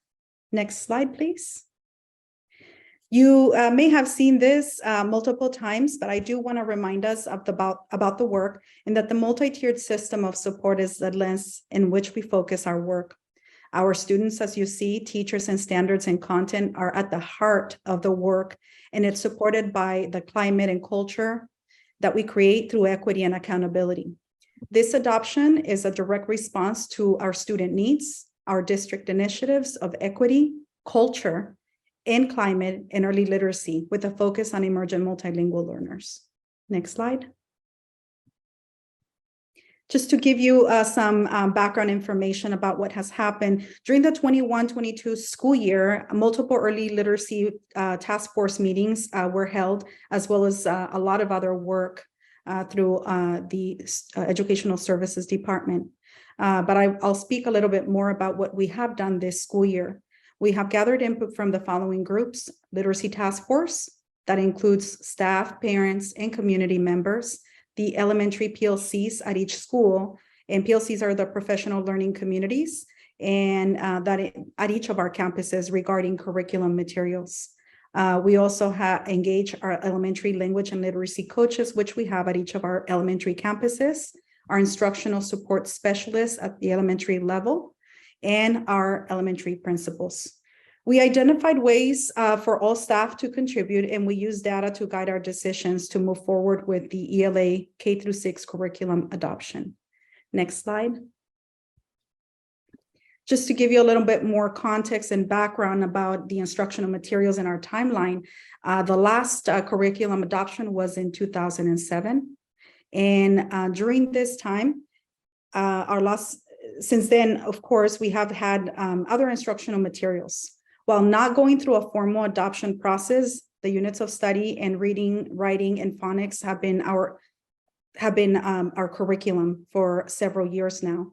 Other work has been done as well, including professional learning, as we seek to fill the identified shortcomings and gaps in our curriculum so that we can meet the needs of our students. As we looked at the data, we acknowledged that our student performance is not the result of curriculum alone, but there are many factors that have contributed to these outcomes. Nevertheless, student data and outcomes is part of the reflection of the quality and implementation of our instructional materials. Next slide. Here's some data that I would like to share with the board that we have seen in previous presentations this school year, but this is a multi-year data. These are CASP results over the last 3 years for our 3rd, 4th, 5th, and 6th grade. As you can see in this data, there hasn't been any significant improvements over the past few years. And over 50% of our 3rd through 6th grade students are not meeting or nearly meeting standards on state assessments based on the results from last 3 years in the most recent 21-22. These are CASP results for ELA. Next slide. So based on data, as well as the sources of input that informed our process and some of the decisions that we have made so far include student data and outcomes, teacher input from PLCs, our literacy task force, our principals, literacy coaches, and ISS team. Next slide, please. You may be wondering, so how do you start looking at curriculum that best fits the needs of our students? And before we started looking at curricula, we gathered a little bit more information. One of those groups that was very important to our process has been the literacy task force. As mentioned earlier, we did have a recent meeting this week. And the purpose of this task force was to provide recommendations regarding the next steps that we will take in the area of literacy, curriculum instruction, and professional learning to help with the adoption. Who was involved? Our teachers, principals, community members, family members, and caregivers. And we've had a total of 3 meetings this school year so far. Next slide. To share with you a little bit about our PLC visits at each school site. An ELA instructional support specialist and language and literacy coaches visited PLCs during the month of October and November. The conversations were around how is reading instruction going, writing, phonics, what's working well, what are some of the successes that you have experienced, what is not working with our curriculum and what we have available, the challenges you are experiencing as a teacher in your classroom, what do you need? What other thoughts do you have about reading, writing, phonics, instruction, and what else would you like to share? So those were some of the questions that we asked. Next slide. And these were some of the consistent and inconsistent results or comments from our teachers. K-3 teachers want systematic, explicit foundational skills program. A consistent common response was too many different resources are being used across the district at different schools. Gaps were identified in current instructional materials. Professional learning is needed. The inconsistent responses were that some interest in new comprehensive reading and writing curriculum, Some desire to continue using units of study. Some express success with writing units of study. Others express writing units of study as not meeting students' needs. So those were the inconsistent pieces. Next slide. So when we started looking at the curriculum, these were 5 of the curriculum we looked at. When curriculum were being considered for review, we looked at structured literacy programs. We turned to trusted organizations, including Ed Reports and Students Achievement Partners, who review programs and provide ratings and recommendations for school districts and schools looking to adopt. We looked at what other successful districts are using as well. And when we did that, these were the five different curricula that we ran into: Amplify CKLA, Being a Reader Writer, Bookworms, EL Education, Wit and Wisdom, which includes foundations and geodes. Next slide. And so we arrived, sorry about that. The initial review of the 5 curricula, we had a team that looked at those 5 curricula so that we can narrow it down to a smaller number so that we could field test in our schools. And our initial review team included our instructional support specialists of ELA, Dr. Price, Trisha Polstra, our EML instructional support specialist, 2 literacy coaches, Sandy Robertson, Amy Gates, and myself. And we met from January 12th through the 23rd, almost daily, all day long, approximately 8 to 10 hours during that time. And the goal was to review the 5 sets of high quality instructional materials through common lenses, and to narrow the choices down from 2 to 3 for the adoption committee to review more in depth. Next slide. These were the non-negotiables and the alignment criteria that we used as a team, not only for the initial group, but also with the teachers that were selected to be part of the curriculum adoption. High quality texts, evidence-based, building knowledge through reading, writing, listening, and speaking, which supports emergent multilingual learners, materials that help develop foundational skills, access to standards for all students, language and content learning that is interconnected, scaffolding and entry points are responsive to our emergent multilingual learners. EMLs are positioned as active and reflective participants. The assets and strengths of our EMLs are resources for teaching and learning, and assessments inform the teaching of content, language, and learning. Next slide. After engaging in this process, we were able to narrow it down to 2 programs, which are Wit and Wisdom and Amplify CKLA. These are the 2 curriculums that we brought to the adoption committee for further review. But both of these were determined to meet the non-negotiables outlined by our evaluation tools. Next slide.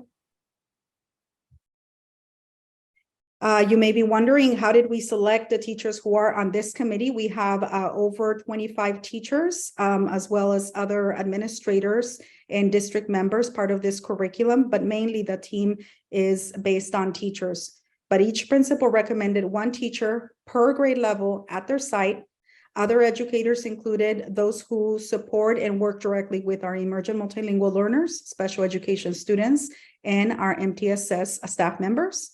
Every school and every grade level is represented, our 9 elementaries, language and literacy coaches at each of the sites. All principals have been part of this process as well. Next slide. Communication process, that is very important in order for us to move forward, to support what we're doing. We need to ensure that there's communication throughout our district and in our community about what we are doing. Principals have been communicating at their sites with their staff. Multiple messages to the superintendent's note to staff has been completed. Literacy task force, communication with the community, and informational staff meetings about the curriculum adoption has been held at the sites, and also 1 at the district level. Presentations to staff at each of the sites, conversations and feedback from the SBTA Teachers Association, we have been also in communication about the process to ensure that we receive feedback from the association as well. The summary to principals after each meeting has been held. All principals will be hosting as well. This is something new, that we are hosting an informational meeting at every single one of our sites by the principals about the curriculum adoption, and we will be providing input and requesting input from our parents in our community regarding the curriculum adoption and presentation. Next slide. So this is the timeline. Back in November, we started with developing the district lens, which I shared with you about the non-negotiables in our vision. In December, we started the investigation and integration and alignment of the curriculum and looking at those 5 curricula. Back in January into March, we're reviewing the program components and field testing. Currently, our teachers are still field testing. Next week will be our last week of the field tests, which was a total of 6 weeks. We are looking to have the committee make a recommendation to the board and on April 24th, and then we plan on bringing this recommendation to the board on May 9th. Some current next steps, like I said, I shared 5 committee meetings by April for the curriculum adoption committee. The field testing ends on March 24th. March 1st, we had a field test midpoint check-in with teachers. March 18th, we are requesting today, actually is the 14th, a request for the 30-day window to open so that our community can provide feedback and look at materials. April 7th is we would like to debrief and make a recommendation, and then May 9th is bring that recommendation to the board. Next slide. The goals that we are covering during this process is our LCAP Goal 1, preparing students in providing meaningful and engaging individualized instruction. LCAP 3 is building capacity to improve student equity, engagement, and outcomes. And also it covers our district initiative of universal access and academic gap. Next slide. Lastly, materials will be available for public once approved by the board, will be available for the public to view at the district office and online. Feedback from the community members can be provided online as well or on paper at each of our sites and district office.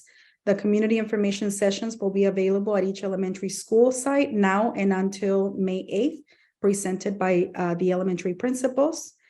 District hosted a staff informational session to teachers on February 15th for more information, and if needed, one more will be provided for more information.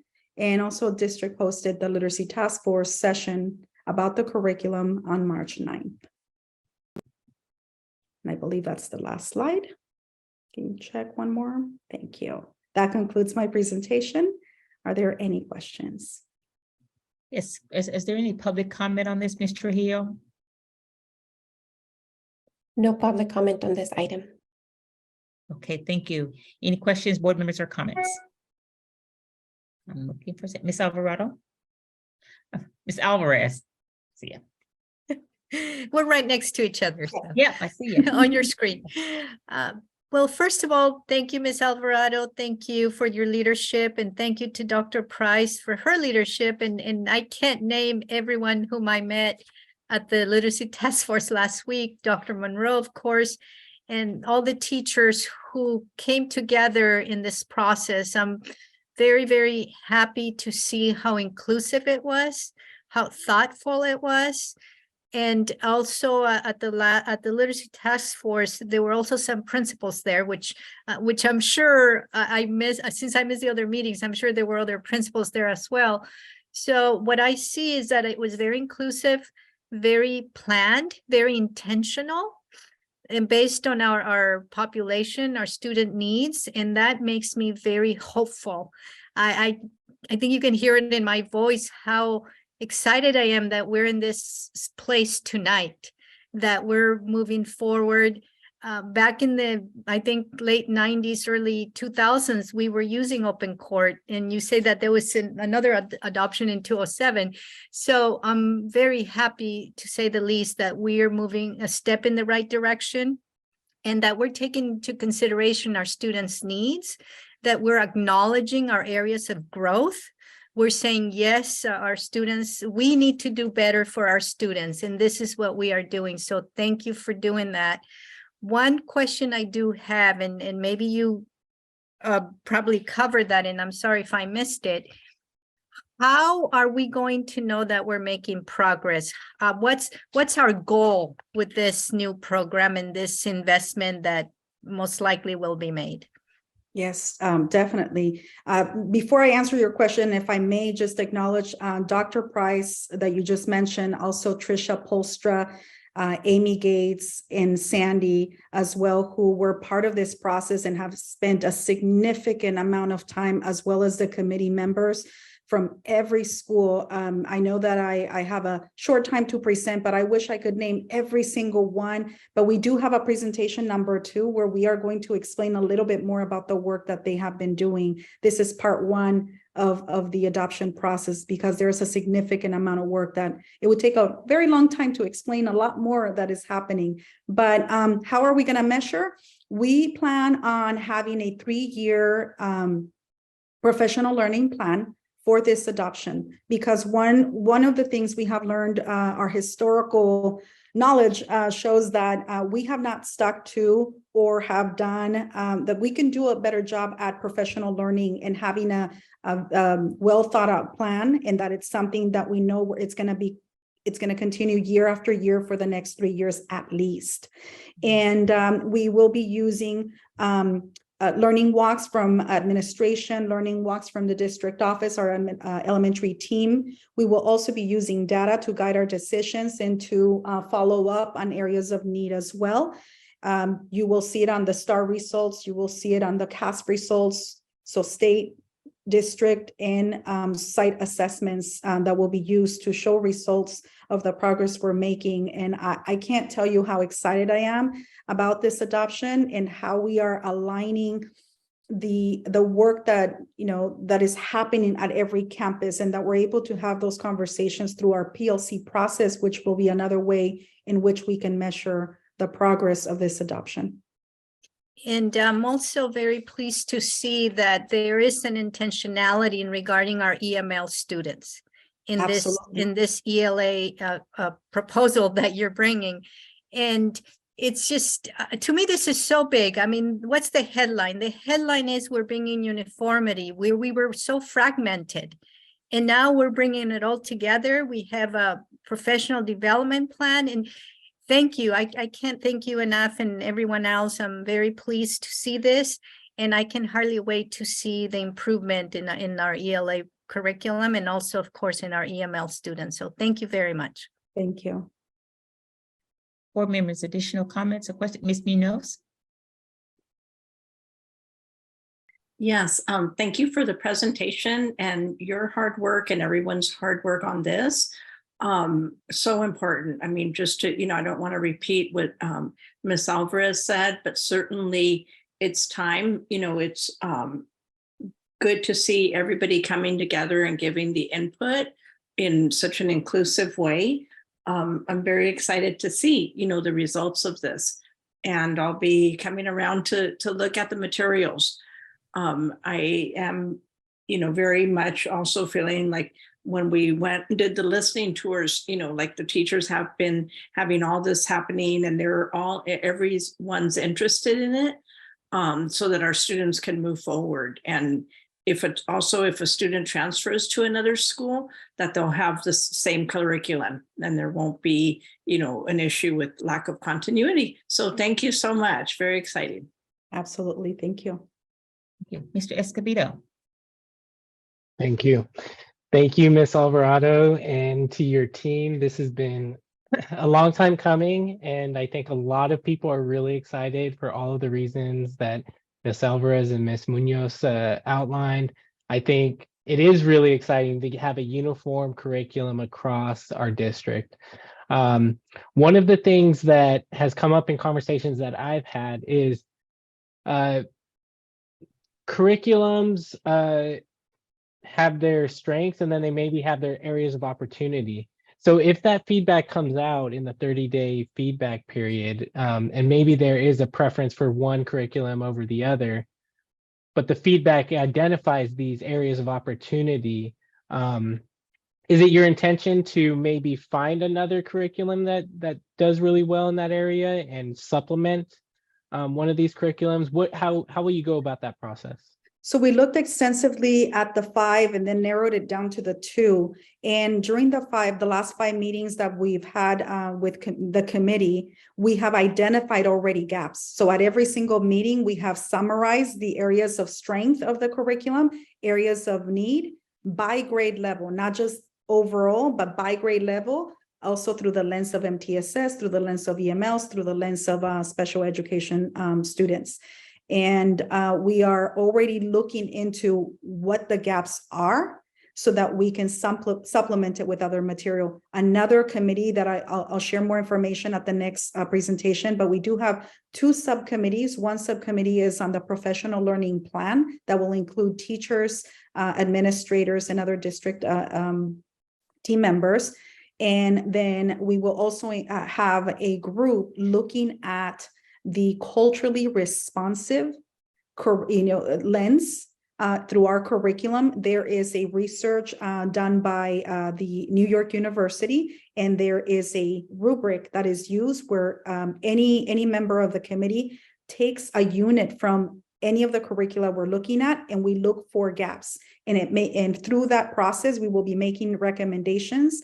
Also, the Literacy Task Force made recommendations on some of the curricula, and we will also be looking at the feedback we received from parents once they look at the 2 that we're recommending at this point. I gotta say, I'm so impressed. Just how Thanks. comprehensive you have taken a look at this issue and approached it. And I think intentional was the right word that Ms. Alvarez used. So I'm very impressed. Thank you so much for all of your hard work. Yeah.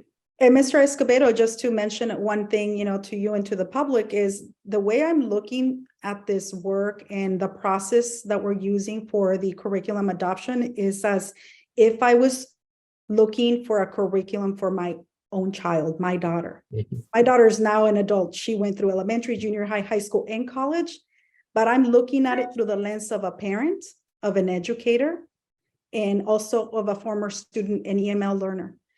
So I'm looking through all of those lenses, and fortunately, I have had those lenses in my own personal experience. So that has helped me and the rest of our team really look at different lenses.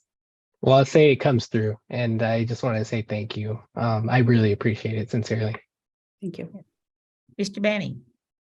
Thank you. I just wanted to acknowledge how complex and critical this work is, and to echo the compliments and the good thoughts of everybody on the board. I said in my interview to be appointed to the board that a coherent curriculum was among the most important things that we can do, and it's exciting to see this coming to play.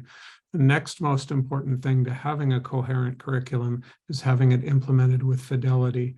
And I just want to say right now that that's one of the things that I will be looking for and hoping to support in every way possible, because you can have every book in the world that does all the right stuff, but unless you have the teachers and the people that are delivering it to the kids on the same page and well-trained, it loses its effectiveness. But thank you for a comprehensive program. I'm sorry I wasn't here earlier to learn more about this as it began, but I'm very impressed. Thank you. Thank you. Thank you. Yes, I echo the comments of my sister and brother board members. Okay, just to have a question. So is there, because we haven't adopted and we've kind of been core knowledge for quite some time, is there a transition plan to go to this new, how we link that? Because they may be very different, but how do we link, or do you do that when you're adopting new curriculum? So as I shared, maybe we know this is a weakness of ours, that we're using different curricula and not everyone's using. So that's kind of an advantage for us, that we don't have to transition completely and say, okay, whatever you've been doing, scratch it completely, because we're doing something completely new. Teachers are asking for it because they want a source that they can go to instead of looking for different sources to support our students. And I think that it is to our advantage where we're at this point to help us transition. I'm not saying it's going to be easy, but we will be providing professional learning in the summer as well as before school starts. Great, perfect, thank you. So thank you. Not hearing any additional questions or comments, may I have a motion to approve the opening of the 30-day window? Ms. Alvarez? I move that we open the hearing for the 30-day window. Okay. Second. Okay. Mr. Escobedo, all in favor, please raise your hand and say aye. Aye. Aye. Thank you for a great presentation. Motion passes. Thank you. Thank you. We're moving next to item H4. Dr. Vecchio, we heard about this earlier in the public hearing. And just a mindful, we're on, this is one meeting that we're having in March, so we have a lot to do here. So just stay patient with us as we continue to move forward. I want to just acknowledge that, and we'll typically take a break here between the action agenda and the report items. So Dr. Vecchio. Thank you very much. Just two quick items here, and then the human resources list. This one is item H4, which is our CSEA's initial proposals for reopening contract negotiations that we saw earlier tonight and in the previous board meeting. It's coming before the board for your formal approval. Mr. Hill, are there any public comment requests on this item? No public comment on this item. Okay, comments or questions, board members?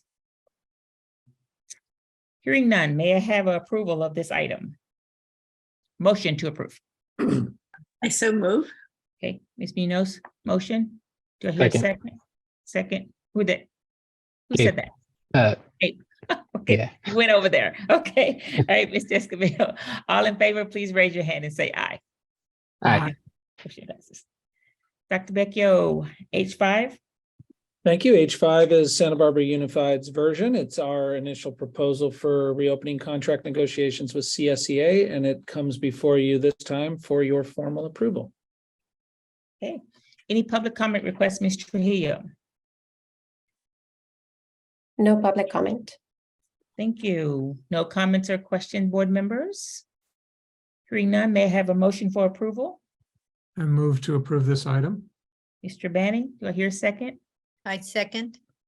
Ms. Alvarez, thank you. All in favor, please raise your hand and say aye. Aye. Aye. Motion passes. Thank you. Dr. Vecchio, you are H6 as well.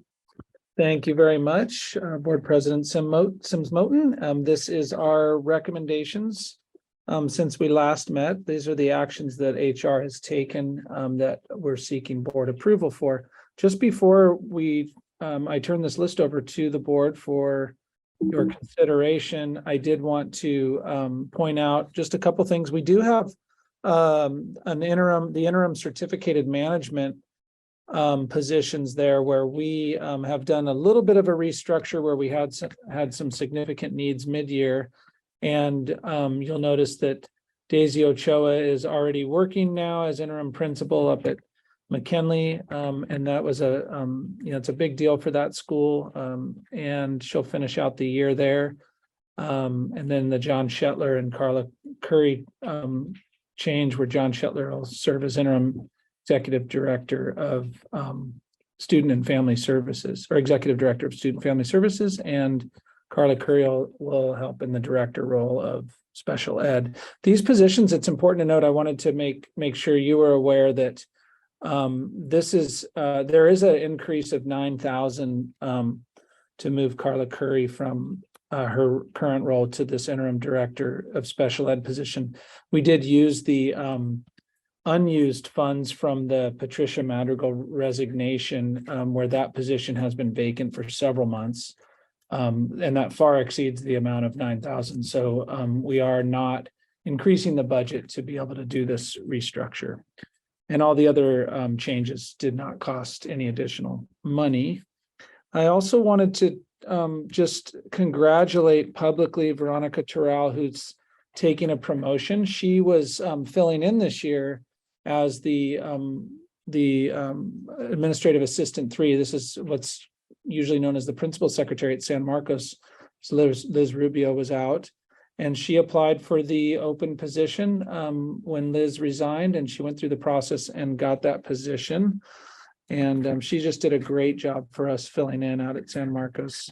And now she has that position, so congrats. And then just again, more substitutes.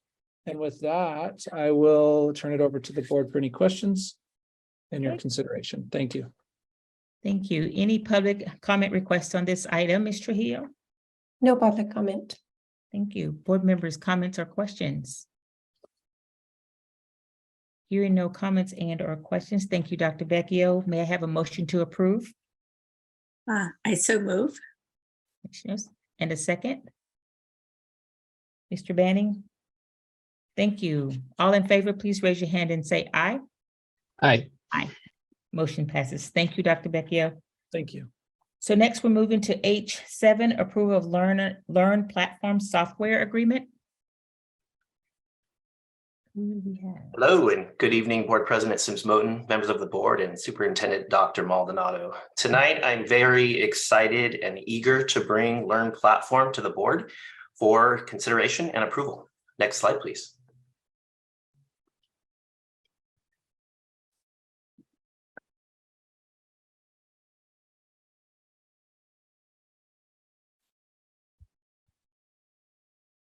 Ooh.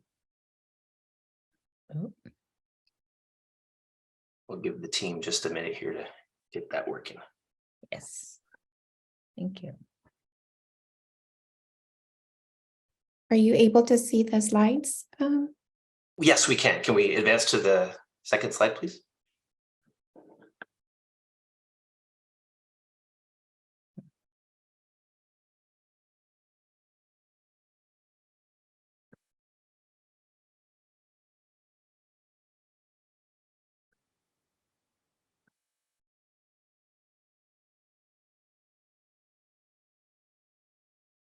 One moment, I'm having a few issues here. There it is.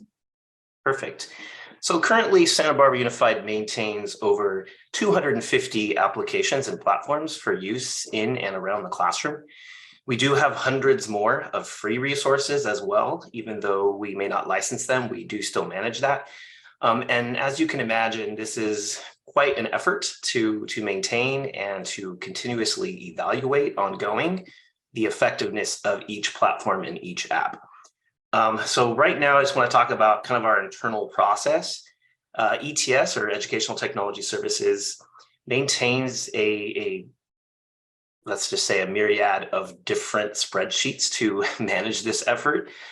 We have many collaborative meetings with our school sites and our district departments to talk about the use of these different applications. And as far as the data that we're pulling down, we are having to kind of hunt and peck at each of our vendors to get usage reports so that we can try and determine some of the metrics. This isn't always the most viable data, being that it comes from the vendor. And of course, they might want us to renew their platform. And we're looking to find that real raw data. And lastly, we have a pretty complicated approval process, and for good reason. We maintain that our apps need to be the best of the best, and it's a challenge to balance all of the requirements such as security, student data privacy, and safety with our teachers' ability to request apps and for us to deliver them in a timely manner. During the superintendent's fall listening tour, this was a big ask by several of our schools, and we have been looking at ways to streamline this process since then. Next slide, please. So enter the Learn platform. I'm calling this the platform of platforms. So it's really a single place for us at the district to manage all of our instructional technology platforms. It is a very unique platform, and there really aren't any other comparable platforms out there that exist. I've looked. Also, it allows for us to have just one central place so we can inventory and track our digital library. Having this platform will streamline our ability to basically manage all of our digital tools. Another great thing about this platform, and it has an interface not just for the management of these platforms, but for our administrators, our teachers, and even our community, so that everyone has quick access to what apps and platforms that are available. We could sort this by content area, by grade level, This catalog will be a great resource to provide to all of our teachers so that we can see what our district standards are in the event that teachers may not know what they have access to. Additionally, with this platform, as I mentioned earlier, teachers will have the ability to request additional tools right here in this same dashboard. And being all in one place and establishing a new streamlined process will ensure that these requests are being completed and that resources are being delivered in a timely manner. The Learn platform also ensures that all of our apps are secure and that they all abide to the state and federal regulations with student data privacy, which is a big ticket item for us in ETS. We are spending oodles of hours, man hours, trying to hunt down our vendors and see what their privacy policies are. So having this all in one place will only expedite that process even further.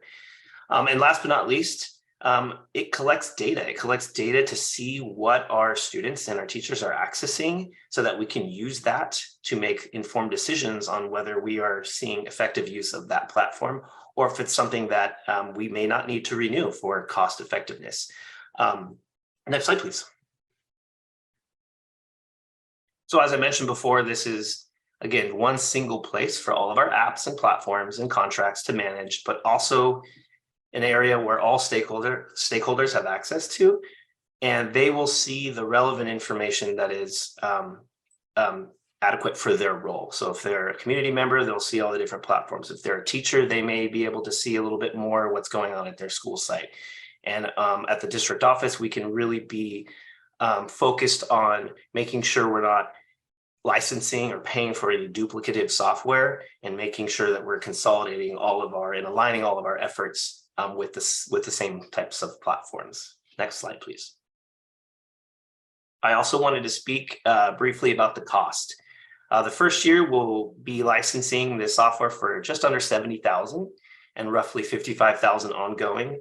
But I wanted to highlight that this platform is going to pay for itself, not just in the upkeep of our platform and the efficiency that this new approval and implementation process will bring, but it will give us the data that we need to prove that these apps are being used effectively. It will also allow us to keep a lean catalog of the best tools for Santa Barbara while trimming out the ones that aren't of caliber that we're used to and that we expect. Districts that we're in conversation with have adopted this tool and seen average savings of over $10 a student, which will more than pay for this process. And we've already seen from initial data collections of some of the apps that we're using and some that we weren't. So we're already starting to target those platforms that may not be as effective and really planning to see some higher level cost savings there, especially in the out years when we focus on the different applications we're using. Next slide, please. So pending approval tonight, we want to get started right away. We've been working with our school site tech committees for a couple of weeks now.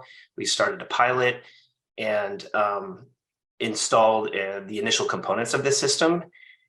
We've received not only interest in being a part of this pilot, but a sense of excitement around using this tool with the goal to give our teachers the autonomy and our administrators the ability to request and approve these apps and be a part of this process so that they're not waiting on the district on the back end to do all of those arduous tasks to get these things rolled out. So our first plan of action would be to load all of our current platforms into the Learn platform. We would train all of the relevant ETS staff, our pilot groups on this use, and then we would hit the ground running. Ideally, we can deploy this to all stakeholders in the next 60 days and look to streamline this process moving forward into next year. And once we have a whole year of data, we'll be that much more geared towards making those informed decisions when it comes to the platform renewal timeframes. Next slide, please. As always, I wanted to thank the board for your continued support in all areas of technology. We are moving well forward into the 21st century, and this is just the beginning of this explosion of digital resources and platforms out there. So I'm excited to finally put this to rest as far as making sure our teachers have access to the tools that they need in a timely manner. So that is all I have for you this evening. I'd be happy to answer any questions you may have, and thank you. Yes, thank you, Mr. Ramirez, for your report. It does look promising. So is there any public comment request on this item? No public comment. Thank you. Board members, questions or comments? Make sure I'm seeing everybody. Mr. Escobedo. Thank you. Thank you, Mr. Ramirez, for this amazing presentation. I'm really excited about this platform. Can you tell me a little bit, and maybe I missed it, that $10 plus per student, are we talking about just people hours in terms of trying to gather data from apps, or what's in that number? It's basically an approximation. We've been working with two different districts, Bonita Unified and South Bay Union School District. And they've been so kind enough to share their experiences with Learn Platform and how they've been able to cut down costs because they have the data they need to actually say, look, this platform isn't working out. Or maybe we have multiple platforms and we can consolidate. So that's really where those numbers come from based on other districts' experiences. Very cool. And then, so this is for school district devices. If a student takes home a school district device and they're no longer using the Wi-Fi at school, still continues to track usage, correct? That is correct. Okay. And then I'm going to throw a hypothetical at you. So for YouTube is a really good example because it has an app, but you can also access it through a web browser. So let's say you access YouTube through a web browser. Does it then track specifically to YouTube for that use, or is it only based on app? It would track that based on browser usage as well. That's amazing. Thank you. Thank you so much. Welcome. Board members, any additional questions or comments? Thank you. Do I see what Mr. Banning? No? Okay. I know, Mr. Ramirez, this is one of the issues that came up as we were doing the listening tour. And so does this allow the flexibility to be able to use the various, apps that are out there and not confined to one, but then we're able to track it and be responsible for it as well? So. Yes, it really is a comprehensive solution from start to finish, and we're really excited to hit the ground running. Okay, so hearing no additional comments from the board, may I have a motion for approval? So moved. Mr. Escobedo, do I have a second? I second. Ms. Munoz, second. All in favor, please raise your hand and say aye. Aye. Aye. Okay, thank you. Motion passes. Thank you, Mr. Ramirez. I'm looking forward to hearing more about that platform. Thank you. So board members, we've been going since 4:30 today, and I want to give us time to stretch your legs and others too. We're going to take a quick 10-minute break and come back to that. And then Dr. Maldonado may be doing some agenda management in between that time. Okay, so we'll be on for about 10 minutes. Everyone's here. Thank you so much. Hope you had a quick break. I talked to Dr. Maldonado and her team as well. So we're going to do some agenda management. We're going to move items I1 and 2 to April so that they can have the full glory of time that needs to be spent, and we can have some good questions and concerns on that. Have checked with the team and they're okay with that. So we're going to move to item I3.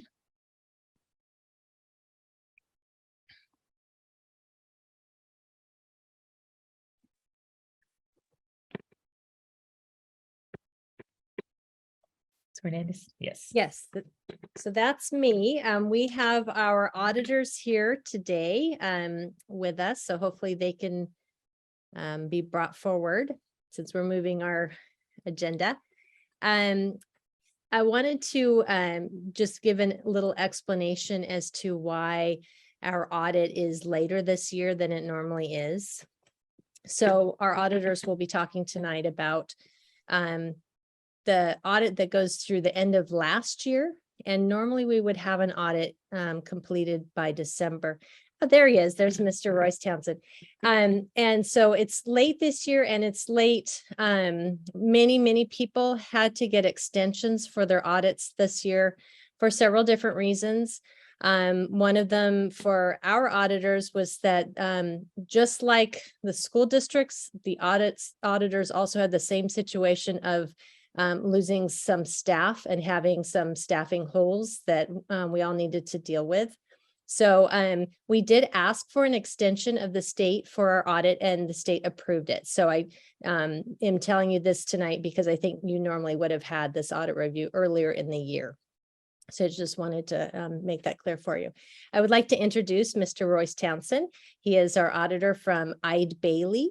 Go ahead, Mr. Townsend. All right. Can you hear me okay? Yes. All right. Well, thank you so much for having me here. And as Mrs. Hernandez noted, I'm here to provide you your audited financial statements as of June 30th, 2022. So what I am presenting this evening is the audited financial statements related to the district, which has 3 specific areas that we are opining on. And those would be the financial statements, which include internal controls and other compliance, the federal awards, which is compliance and internal controls, as well as the state compliance, which is again compliance and internal controls. Now I did mention opine on, and I always like to point out here that everything in these audit reports is your information, other than our opinion on the respective areas that we are opining on. So just bear that in mind. Also, we are going to speak briefly about the reports on measures I and measures J, which again include financial statements, as well as a performance audit. And that performance audit is to determine compliance with Article 13A of the state constitution, as well as the bond measure requirements themselves. So I always like to preface any presentation related to the audit report just to discuss what an audit is.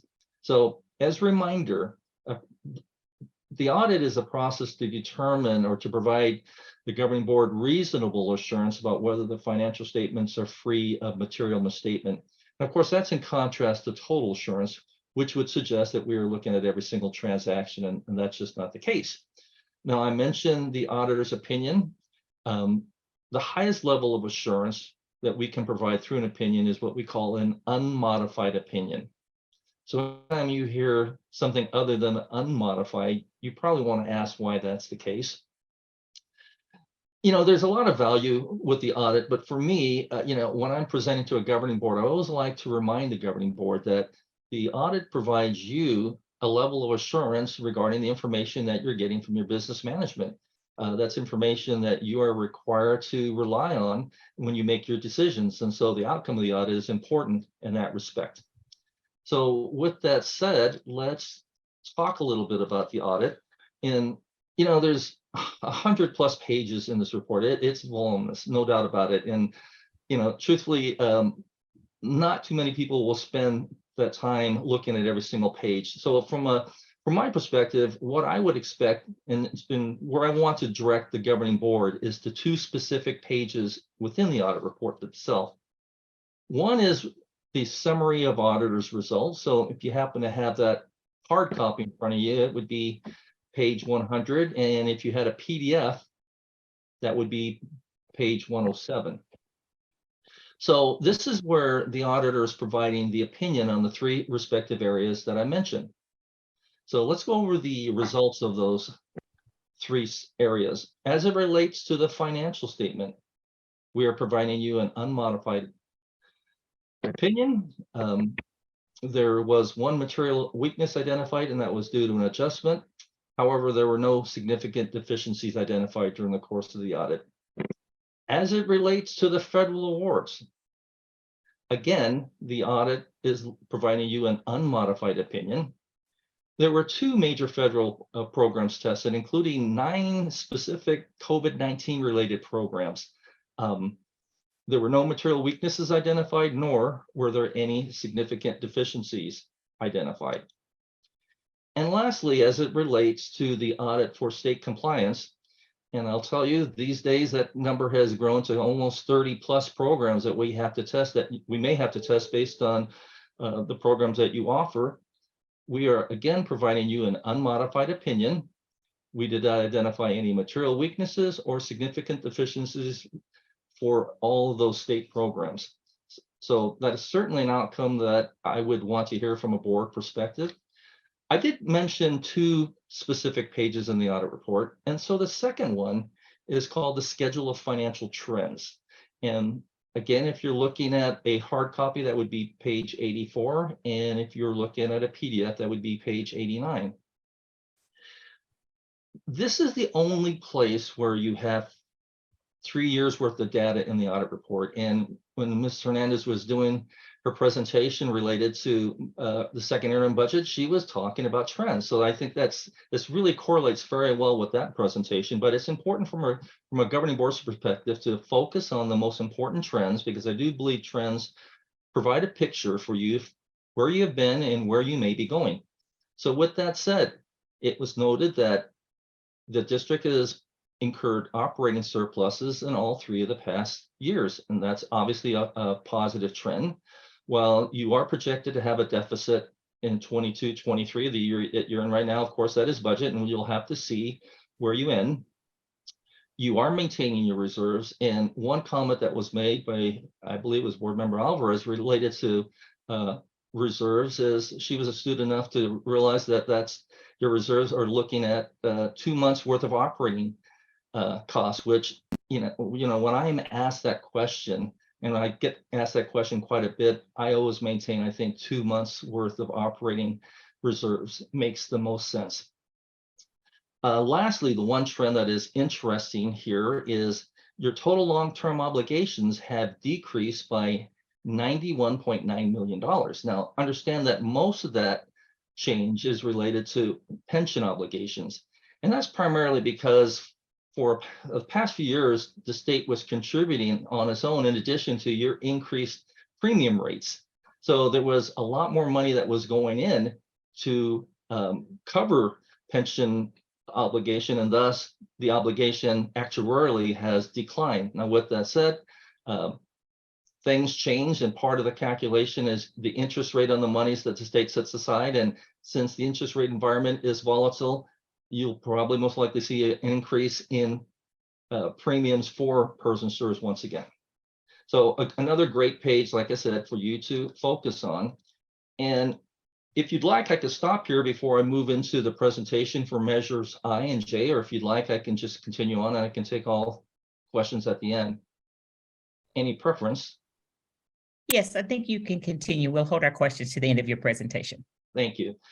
As it relates to measures I and measures J, again, we are presenting an opinion on the financial statements as well as the performance audit. Related to the financial statements, an unmodified opinion. Again, a material weakness related to an adjustment that was reflected in the main report, and there were no significant deficiencies of internal controls identified. What most people focus on is the performance, and that's really saying, how did you spend the monies? So we tested for measure I, $9.7 million, or 80% of total expenditures. And for measure J, we tested $6.6 million, or 82% of total expenditures for that measure. In no cases did we identify any expenditures that did not comply with either Article 13A of the state constitution or the bond measure requirements themselves. So with that said, that would conclude my presentation, and I'm here to answer any questions that you may have regarding the outcome of the audits. Thank you, Mr. Townsend. Ms. Trujillo, are there any requests for public comment on this item? No public comment on this item. Thank you. Board members, any questions and or comments? Ms. Alvarez? One quick comment, no questions, as board member Sims Moten and myself had a meeting with Ms. Hernandez and her team. We went over the audit and it was very thorough, very informative, and they answered our questions. And I have to say, it was fun. Yes. We had a really good time at that meeting. I know you don't hear this very often, but we did have a good time. So thank you for your work, and thank you to Ms. Hernandez and her team again. Well, it's a pleasure working with them. And yes, you're right. I've never heard that comment before. Fun. But that's great. That's great. So again, I do appreciate our you having us up here, and thank you so much for allowing me the time to present this evening. Any additional comments or questions, board members? I just, as the second part of that committee, I echo the comments of Ms. Alvarez. It was fun. We make it fun, but I also wanted just to add to the expertise that we have in-house here and how much it is easier to, how fortunate we are to have the expertise in our audit team and Lacey and Elena. I don't know if she's here tonight, and Kim. We have an internal auditor within the system, so that makes a whole bit of difference in their diligence that they're doing. So I want to make sure that we're elevating that, because we know sometimes when the fiscal house is not in order, it affects all the rest of it. So thank you and kudos to them for the work that they do, sometimes unseen, but it's so critical. And so also, Mr. Townsend, thank you for your presentation and your unmodified opinion with regards to that. I appreciate that. Thank you so much. And I'm going to say to you, enjoy the rest of your evening. Right. Thank you so much. Bye-bye now. Thank you. All right. So we're going to move to item 5. We're going to switch 5 and 4. So first, we're going to have I-5 first, and then we're going to conclude with I-4. All right. Good evening, Madam President, Superintendent Board, and community. I am back doing our commitment of reporting out on racial incidents that's been reported on our campuses. This isn't a report that we're excited to give each time, but it is the accountability tool and piece for us to keep our thumb on the barometer of the work. These again are racial incident reports that were reported, right? We definitely acknowledge there may be incidents that are happening that we aren't aware of, but we do want to report these out. Next slide. So as an update, between February 25th, when I seen you all last or presented last, and March 10th, when this report was submitted, we had 6 racial incidents across 3 schools. Next slide. So you see our comparison. We're being very transparent with the data that we have. Next slide. As you can see, we are having incidents at all levels. So this is elementary, junior high, and high school. I do want to elevate some of the work that's coming out of the Combating Anti-Blackness Work Group, where there is a focus on prevention and getting into preschool, TK, and kinder, and starting some of this work around the work that they're wanting to focus on is building community early on in time. So I do want to let you know that that group is looking at the entire spectrum of the work and making recommendations for our early childhood sweethearts as well. Next slide, please. Of those 6 incidents, we have 4 incidents that were targeted or directed towards another person, which means intentional to a person, and then indirect, maybe something said or done, but not directed at someone. So that's 4 directed and 2 indirect. Next slide. We are breaking down the subcategories of the actions, although all are unwanted. As we can see, we had 2 verbal casual, which means between friends and conversation, and 2 written. I do just want to remind us, as an MTSS district, we are using data to guide our decisions. We are identifying ways that all staff contribute to not only identifying, but removing the situations and incidents where race is negatively impacting the experiences of our students and staff and families.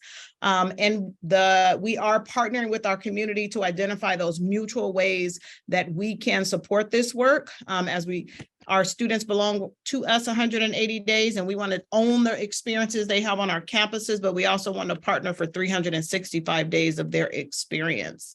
We're linking multiple initiatives. I do just want to give you an update. As you can see on this slide, it said 1,572 staff had completed modules. Well, that was as of the time I uploaded this to Board Docs. We are now at 1,680. We have 30 staff outlined. So we are at a 98.25% of our staff have completed the modules on anti-racism, microaggressions, and tokenism, and that continuum for racism. We are not saying that this is a one-stop shop and this is going to solve all the problems. But what we can say is our staff now have a basis of knowledge for us to continue to build on and to support and hold accountability to. So we are excited, and HR has done a great job in rolling out. This is just a great opportunity to show how we're linking the initiatives that will impact the targeted experiences of our Black and African American students and families. This is not just one-stop shop in this incident. I do want to also just highlight the work that the principals have done since we've sent these lists out, and directors. It has been work to find out who's on campus. We have itinerant staff that are between campuses. And so the work is not done, it's just starting. So we're going to use the data that Steve is going to be sharing this evening as well to impact what our next steps are. But we are excited that we at least have a basis of knowledge and understanding that we now will build upon. As I shared, and Dr. Sheffield also shared books with you all, that radical candor, we are having those hard conversations with everyone all the time. It really boils down to every decision every day that's happening. Board Member Kavia, she spoke about student experiences, where we're all sharing what those experiences are so that we calibrate in our response and understanding. Our ethnic studies work, one of the things that the Combating Anti-Blackness work group has talked about is like, how do we take that work younger? In our curriculum, we know the Combating Anti-Blackness work group actually showed up and really advocated for representation in our curriculum, particularly for students of color and more targeted for our Black and African American students. We continue the work with the IU We Stand, and that is because we all own some of this work.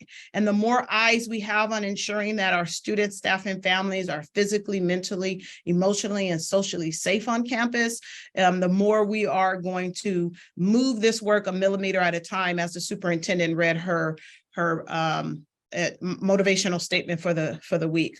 I do want to highlight in MTSS, one of the high leverage practices or the consistent commitments that we have identified, or that the group had identified, is really working on building relationships and what it means to be in a positive relationship. Trauma-informed practices, so we understand the manifestation of trauma and when students are processing that. And meaningful family engagement. How do we partner with families in a way that they also contribute the wealth that they have within their own family unit and partner with us in educating their students? All of these may seem isolated, but as a system, it supports our systemic response to ending the negative experiences of our African American and Black students on our campuses. This concludes my presentation. Any questions? Any requests to speak on this item I-5, Ms. Trujillo? One moment. Okay. No request to speak at this item. Board members' comments and or questions? So, I do have a comment. Just thank you, Ms.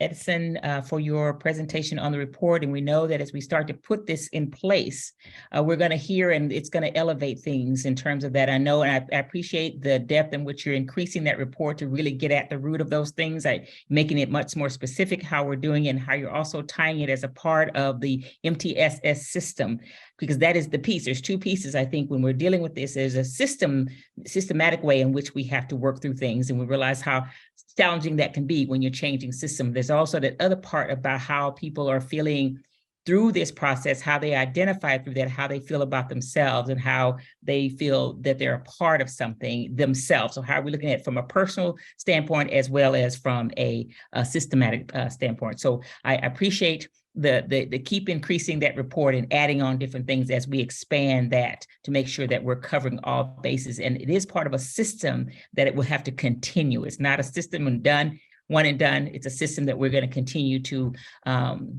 look at and improve through that, improve the experience, as you said, of our Black African American students. So I appreciate the work and the diligence that continues to work with that report.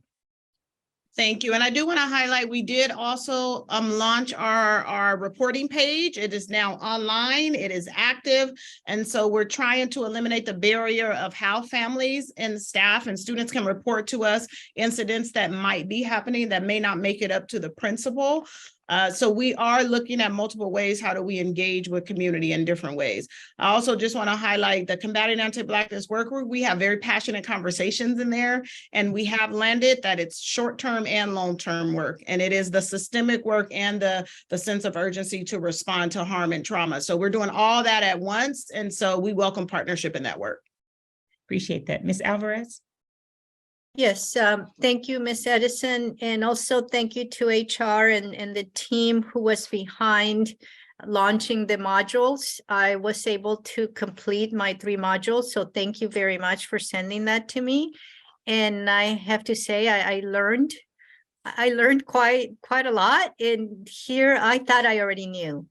So that really shows how, like you said, it's short-term and long-term. And I would hope that we have this refreshers, this reminders every once in a while, that it's not a one-time, but perhaps we can make it part of our annual training, and maybe you're already doing that. But anyways, I found it very, very useful, and thank you for including me in that training as well. I appreciate it. Yeah, and I would like to, if I probably pass me in terms of going through that module training as well. I'd like to be included if it's still out there, to be able to do it. And it's open, obviously, board members, we want to be a part of that as well. So maybe give that request to Ms. Edison to be how we get included in that training. I will connect with HR. Thank you. Okay, thank you so much. Okay. Moving to I4. The presentation and the summary report for the Anti-Blackness and Racial Climate Assessment. All right. Good evening, President Sims-Moten, and as well as the board members and Superintendent Maldonado. Tonight, I'll be discussing the Insight Anti-Blackness Racial Climate Assessment, actually the draft of the executive summary that they submitted to us at the beginning of the month. So this ties into, specifically, it ties into our work regarding multi-tiered systems system of supports. So our MTSS work, because what we're doing is we're gathering the data that will drive the work that will be, tied to the work that Kenya or Miss Edison was discussing earlier. Mm-hmm. So there was a slide deck that was up. Let's see here. Yes, one moment. Okay. So I just, as we go into the next slide, I could just discuss that with you without the slide deck. Basically, it was a reminder of the work that's been done so far regarding this assessment process by Insight. So in September, October time period, we were sending data that would have to do with board policies, regulations, the resolutions the board had passed, everything that has to do with any possible data, includes our local control accountability plan. All of this data and documents we sent to Insight, and they gathered that as part of their analysis in terms of the racial climate assessment.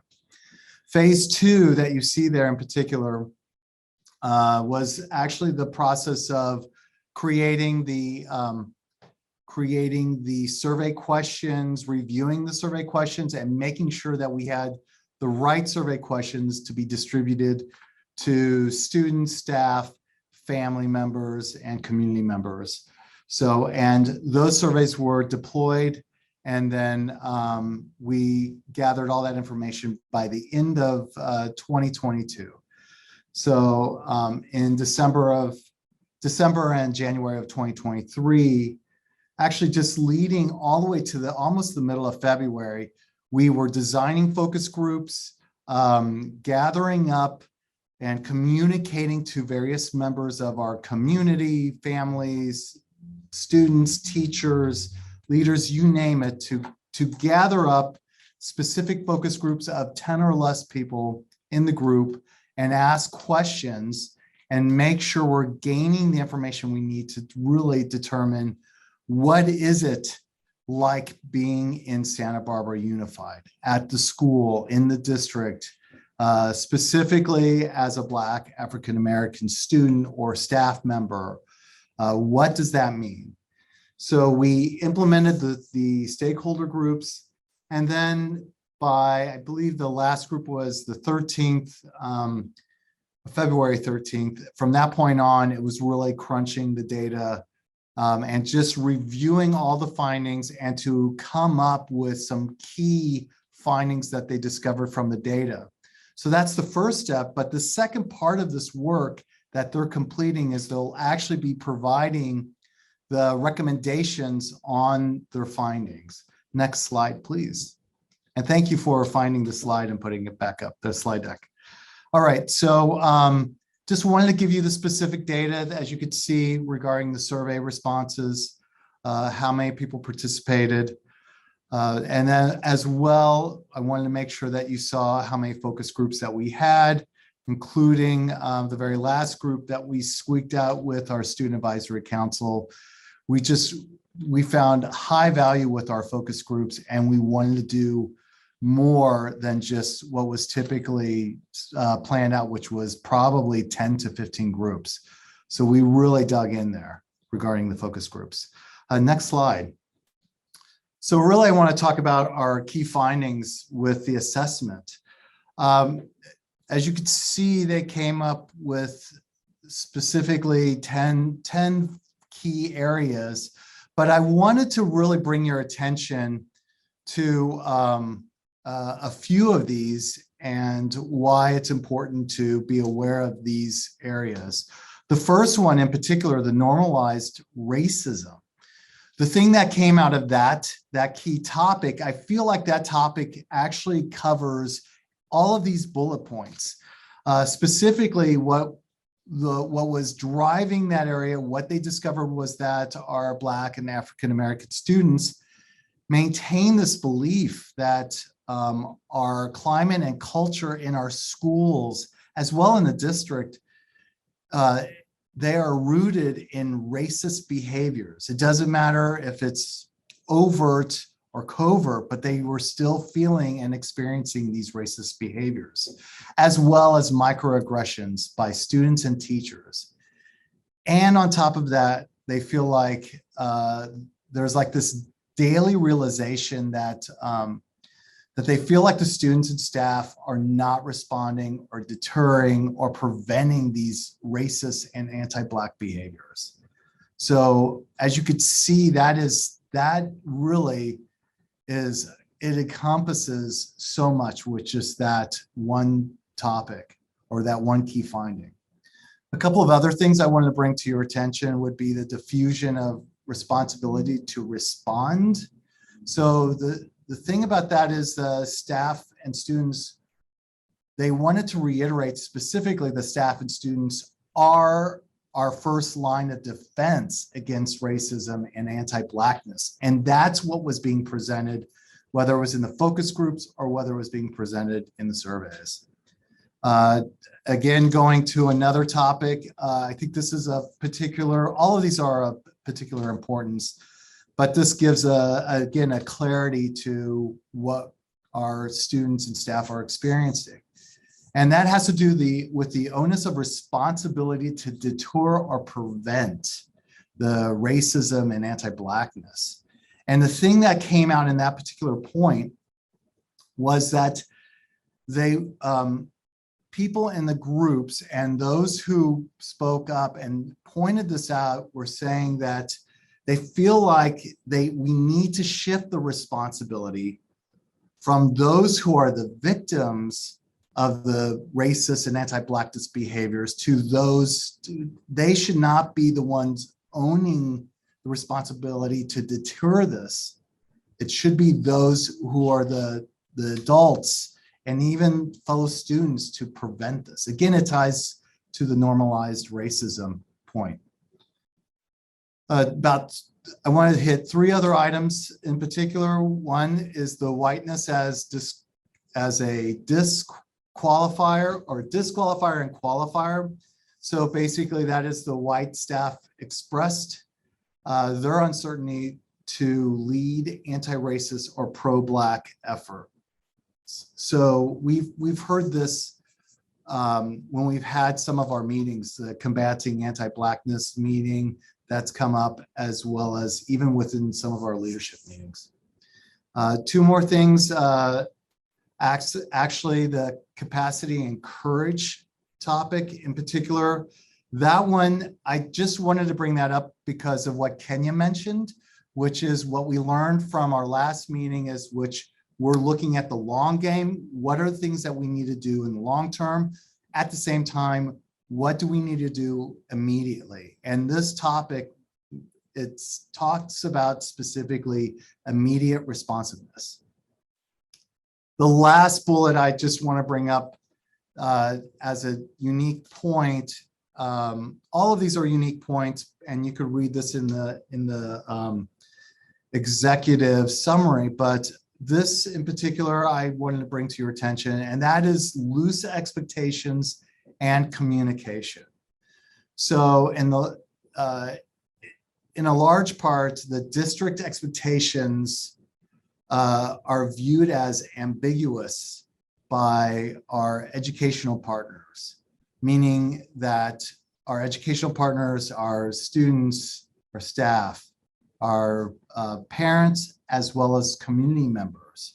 They find that there's just this vague, or it's ambiguous regarding how we're approaching our work, our expectations of this work. With that said, I just want to give you one other piece of information, and that is regarding what will be the next steps now that Insight has provided us this draft of the executive summary. So they will actually be delivering to us by April, they will be providing a complete and thorough report, which would include all of the data that they had collected, the analysis of that data, and recommendations regarding what they find with the analysis. And this will also include the final version of the executive summary. One other tidbit that I wanted to bring to your attention, I keep saying I want to bring this to your attention and that to your attention, but there's something crucial when you're looking through the report. Talking with Insight, we noticed that when they identified a quote, they either identified it as SBUSD student, SBUSD staff, or SBUSD leader, or they might connect it with a family member. So they identified, they didn't want to give specifics regarding whether it was a high school student, junior high school student, or what grade, or whatever it may be. They kept it broad that way, as well as SBUSD staff. So that could be classified staff, could be certificated staff, meaning teachers, as well as SBUSD leadership. So that could be, or leaders. So that could be your principals, APs, district leadership, could be a board member, but they put it into these specific categories because with the focus groups being so small that they didn't want to create identifiers to specific people. One thing that we're going to be talking with them as they start to do an analysis of all of their findings and start to provide the recommendations, the thing that we will be discussing with them is there a real need when you're regarding a recommendation, is there a need to actually narrow down, is this information that's coming from, let's say, high school teachers, or or is it coming from principals? So this will be part of our conversation as we're moving forward to complete the final report. And with that said, next slide, open it for public comment and board questions.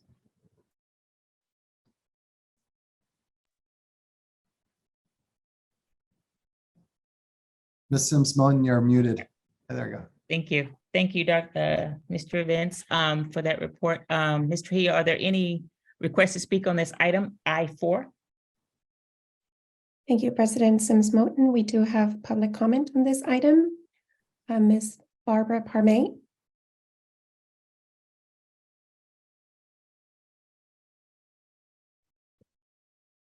Hello, can you hear me? Yes. Go ahead. Thank you, Board. My name is Barbara Parmet. After reading this 45-page document draft, it is my hope that the district will offer the community the opportunity to look at these statistics and summaries more closely and to create a cohesive strategy of policies and practices to counter this rather grim story of racial discrimination and especially anti-Blackness. And I'm also here tonight to remind our white administrators, white principals, white teachers, white counselors, and white families that it is time right now to see clearly our own complicity in this system. We often speak of the issues our students of color face, and most of the time we in the white community don't consider racism a problem for ourselves. But tonight, with this terrible indictment of racism within our school system placed directly in front of us, we all, and especially us white folks, do not have the option of turning away and pretending it has nothing to do with us. We white people must find the courage to interrupt and intervene when we see racial hate and bigotry right in front of us. There is no excuse for white people sitting on the sidelines and wringing our hands. It is not acceptable for anyone, and especially white people, to say you do not have the capacity to speak up. It is not acceptable to look away and say nothing. It is not acceptable to hide behind your discomfort. These silences make it possible for hate to take hold. And when I hear the constant refrain of how we in Santa Barbara live in paradise, I cannot help but think of certain students who are being harassed daily and living in a kind of hell. It is time to end the fact that students and staff are unable to respond, deter, and prevent racist and anti-Black behaviors from occurring. Thank you very much. Thank you. And President Sims-Moton, that concludes public comment on this item. Okay, thank you. Board members, comments, questions?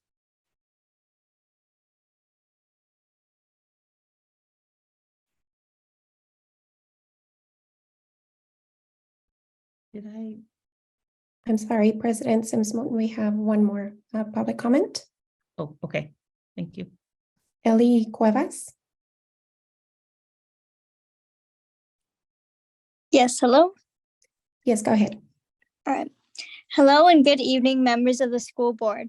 My name is Ellie Cuevas. I attend Santa Barbara Senior High School and I'm here as an ambassador of Future Leaders of America. I'd like to begin by thanking the school district for the work that has been put into addressing the racial incidents that have been occurring in our schools. It is important to discuss these issues as they affect the daily lives of the victims. Being a Latina in an advanced learning environment has been the most discouraging experience. I'm in primarily white classrooms where nobody is interested in talking to me. I still remember the first time and only time my classmate spoke to me. He turned around and asked, "You speak Spanish, right?" He then proceeded to ask me how to say something in Spanish, turned back around, and never spoke to me again. I wasn't offended. I mean, I do speak Spanish, but why would that be the first thing that comes to his mind when thinking of asking me something? A part of me hoped and wished that he trusted I was smart enough to help him with the problem. I witnessed many incidents where the kids in my class stereotype my community and joke about being racist. I don't say a word. I don't feel I have the power or voice to stand up for myself. To them, I'm just the quiet Mexican girl who sits in the back of the class and fails every exam. However, I'm much more than that. I'm the outspoken Latina who gets the highest scoring results on the exam, the Latina who cares about her community and is willing to work to make a change. This is just one example of what we minorities face in our school district. We stand in support and unification with our Black student peers at SBUSD. We ask that you consider these experiences and the victims as you address these issues and develop solutions. Thank you. Thank you. We have a couple more. Kiara Reynoso.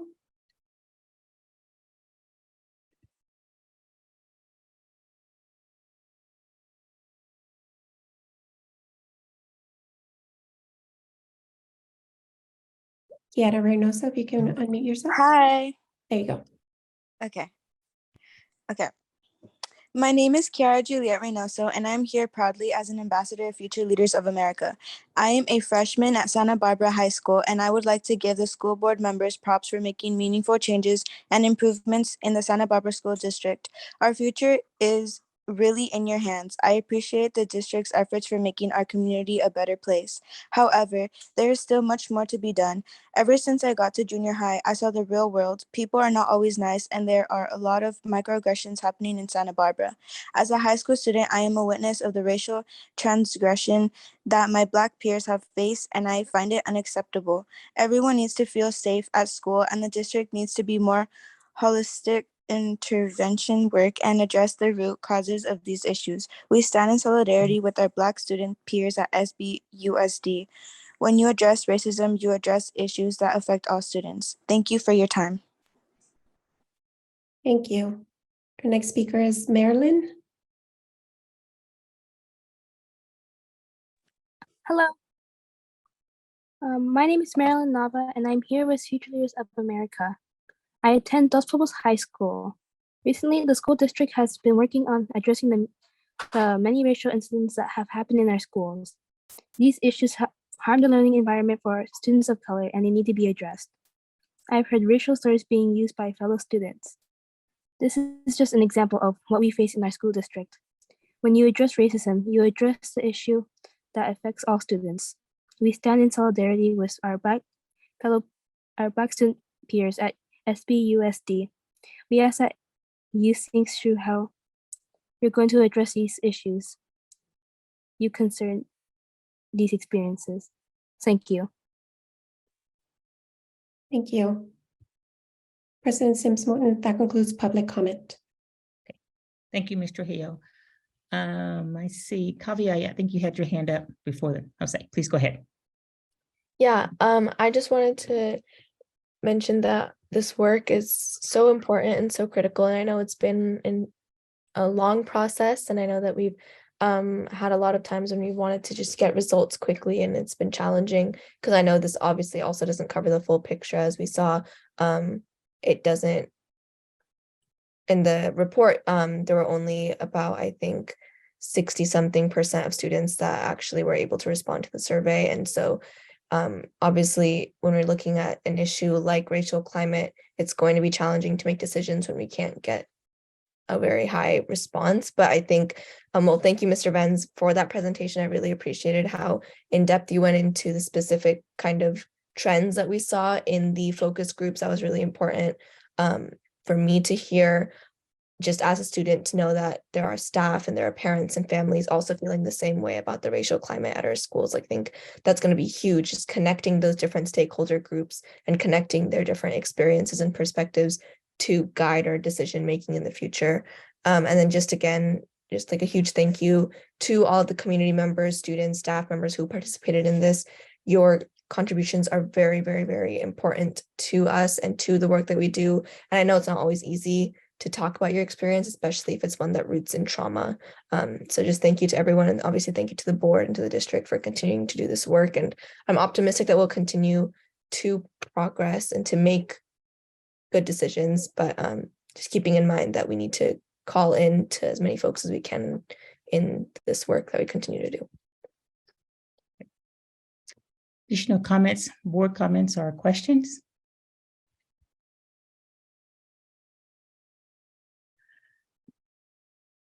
Mr. Escobedo.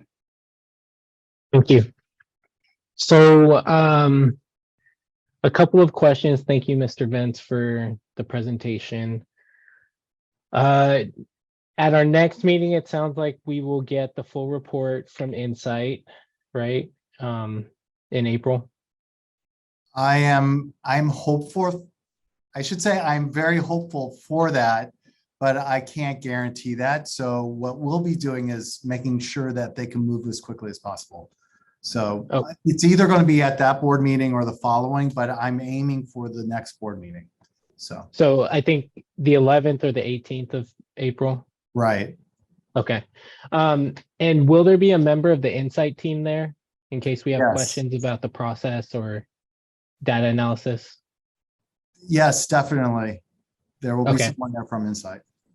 Okay. And then I have a couple of questions that I would like you to take back to the Insight team. Because are they going to be developing the recommendations from the information that there's more information than this, but basically these findings? Yes, they will be.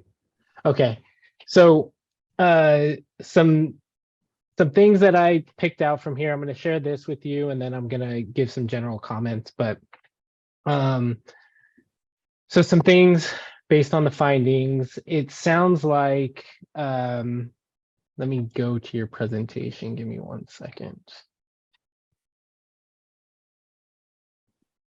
So I look at some of these and I see diffusion of responsibility to respond, capacity encourage, the educate, loose expectations in communication.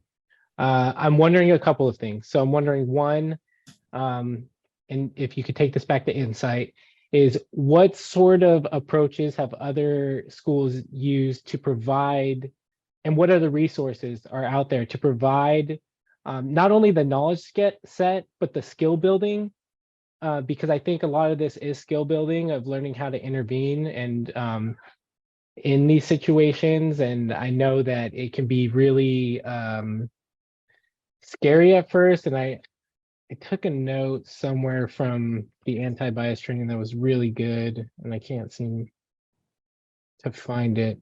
But fear is that first kind of barrier into actually intervening. So providing the knowledge set, I think, helps get us a little bit of the way, but it's also providing opportunities to develop the skill. I think the radical candor is a great opportunity for that. I think that's a good first step. But what other opportunities are out there? And the component that I'd like to pair with that is we can provide all of the knowledge set, the skill building, we can do all of that, but there still needs to be a willingness to intervene. And so for those folks that are unwilling for one reason or another, what sort of strategies have other school districts used? And I imagine it's gonna be necessary to partner with our labor partners when we come across someone who is unwilling to intervene in these situations. What sort of strategies, what sort of resources, what sort of approaches are other school districts using, or other organizations in general? I think that's really important. So that's like normal. Basically, what you're saying is normalizing intervention. So Correct. It's not a thought process. We just automatically do it. Correct. And I mean, and I'll speak a little bit about this in my comments. Not everyone thinks this is an issue, and that is an issue. And so for those folks, what if we come across that situation, and maybe we don't, and I'm hopeful that we won't at Santa Barbara Unified, but if we do, what sort of strategies and approaches are we going to take? Because we need to be prepared for that. And I think you're right. In our end goal is getting to a place where we are normalizing intervention, but we're not there yet. And I would argue that we're not even close. And so on our journey to getting to that place, we need to be prepared with the tools to get there. Let me see. My apologies as I work through this.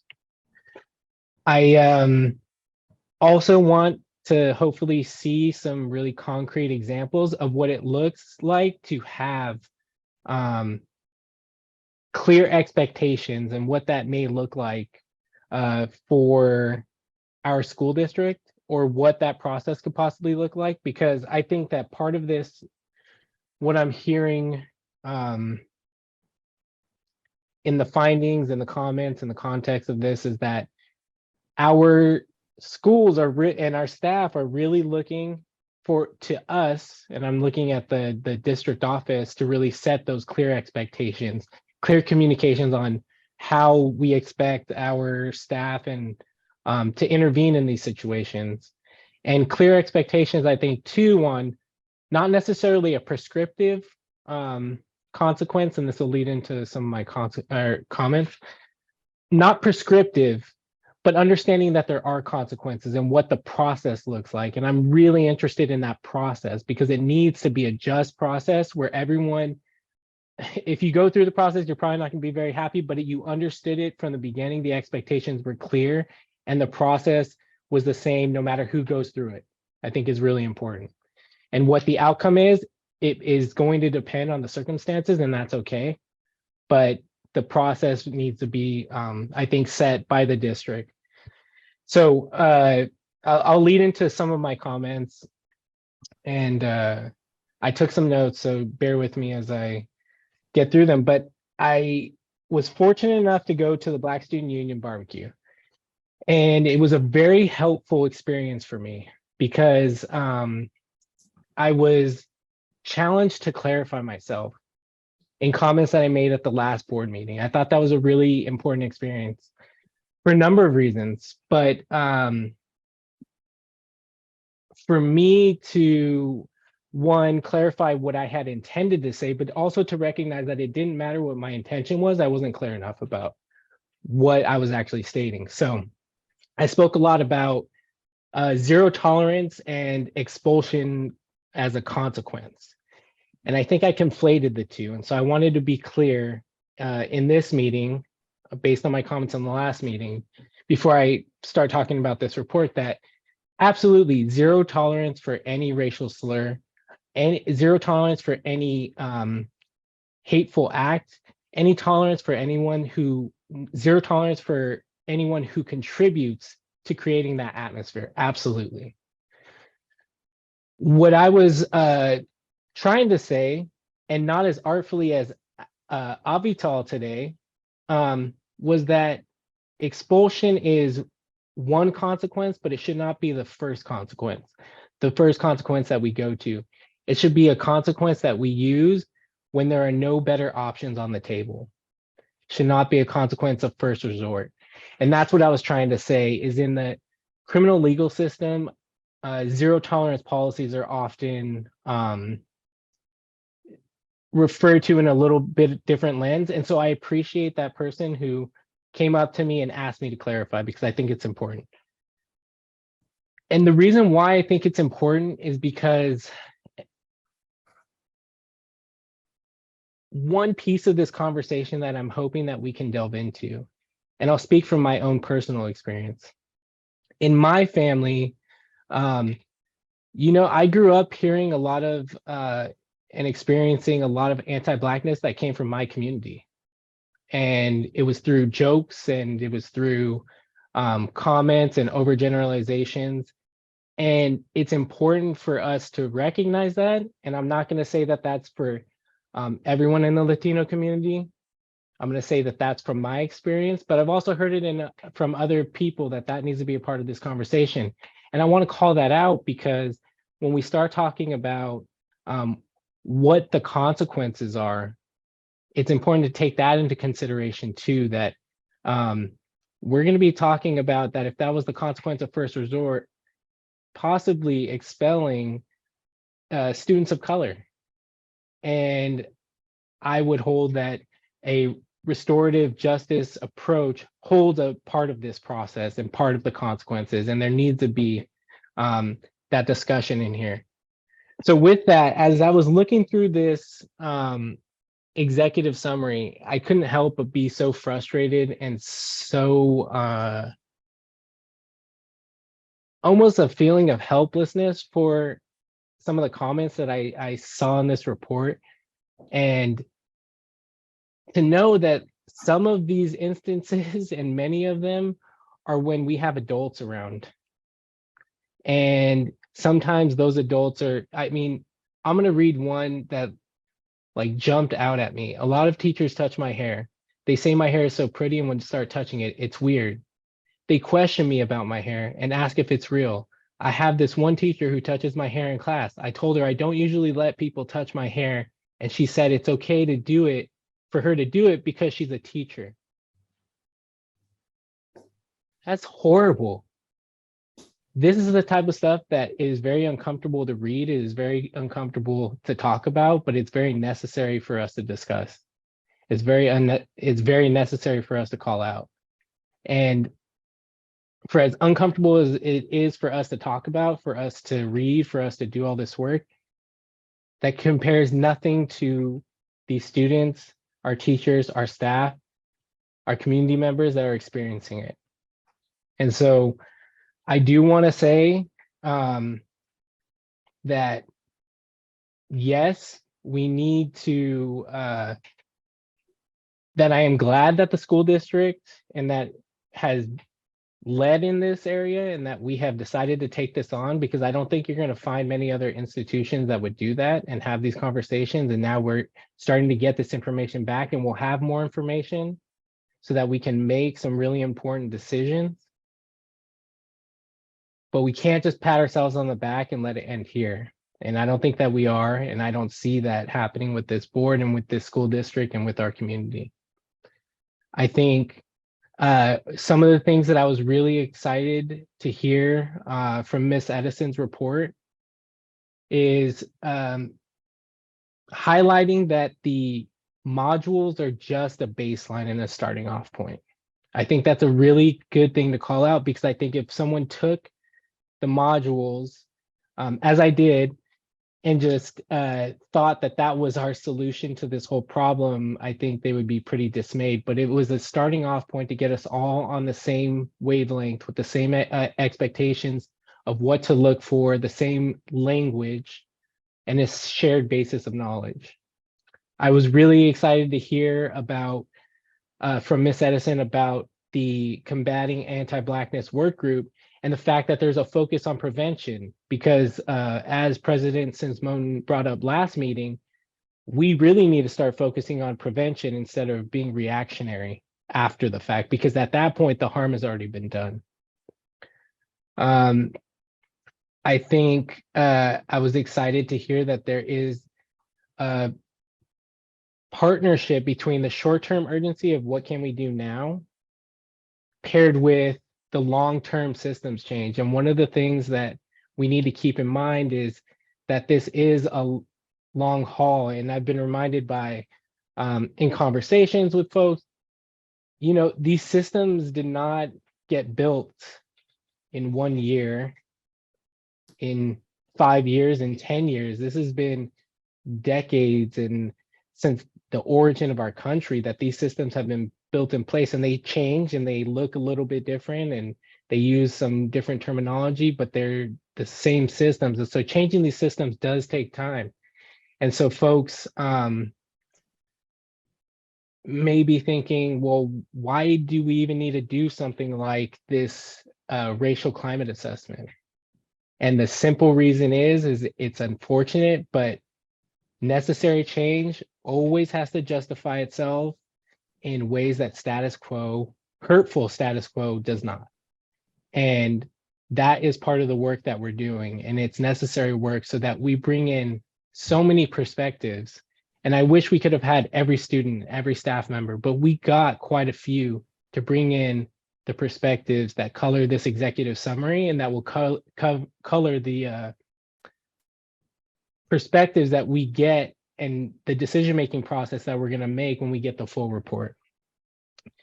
A couple of additional comments. I'm hoping that whatever recommendations come out of this information are concrete steps, things that we can do both short-term and long-term with, and maybe this comes from us, measurables for us to check in and see if what we're doing is working. And again, this is not going to happen overnight. This is not going to happen over one school year. It's going to happen over a very long period of time to where we get to where Mr. Vance was talking about, where intervention is the normal culture of our school district. I think I like the idea of ethnic studies for our junior highs, for all the way down to TK. I think we really need to start thinking about how intersectional this effort is with everything else that we're doing. And as we're always reminded, that's a part of MTSS. And I'm really glad that we're taking it on.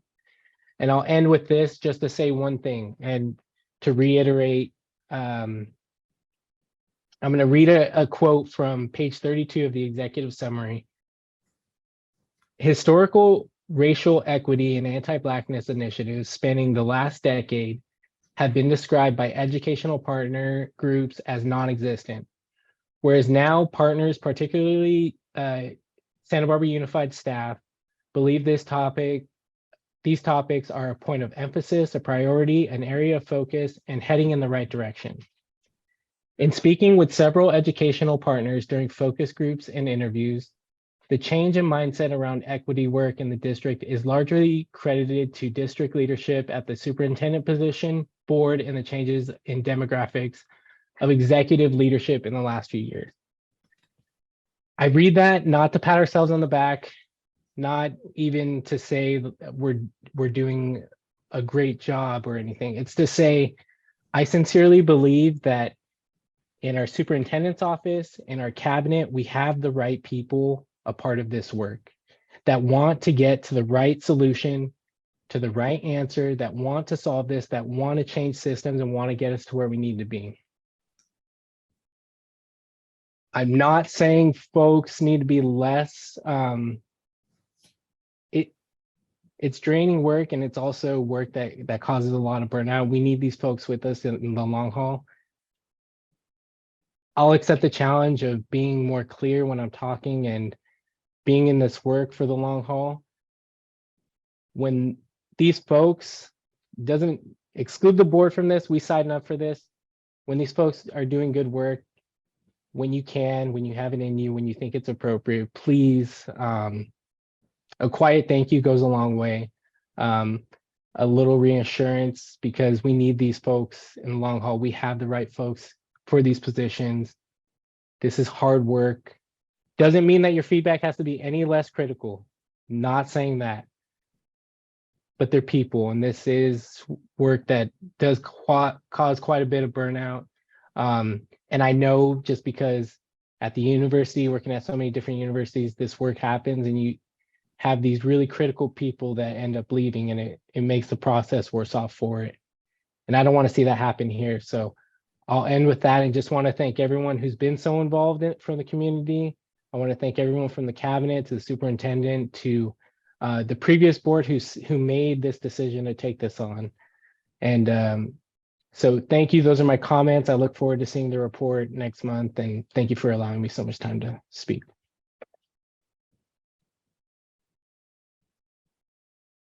Ms. Munoz, I see that your hand is up. Thank you. You're on mute. Now I'm on mute. Okay. Thank you, President Sims Moulton. I want to follow up with what Mr. Escobedo was saying. First of all, I agree, to do the module, bring up my own awareness, because that is just like the starting point. For myself, I think that I had numbered the points I was going to make, but I changed it around to communication, being first. Communication could be positive, could be negative, but if we don't talk about it, it's not going to get better. The isolation of students, families, caregivers, and staff. If you are a Black teacher in one of our classrooms, you need just as much support, because of the attitudes that are out there. And the isolation, students that are feeling the effect of attitudes, whether they're spoken or not, the looks, feeling like I'm the only, like they're the only ones in the classroom, and then going home with that, right? It doesn't stop. They're carrying that around with them. I think we really need to be aware of that, and the long-lasting effects of social isolation due to racism are a real concern. through, through from pre-K on up with our students. Also, as was stated, actionable recommendations that other school districts have tried, that this school district can try and improve on. I'm sure, there could be trial and error, but actionable, specific, concrete recommendations for our school district.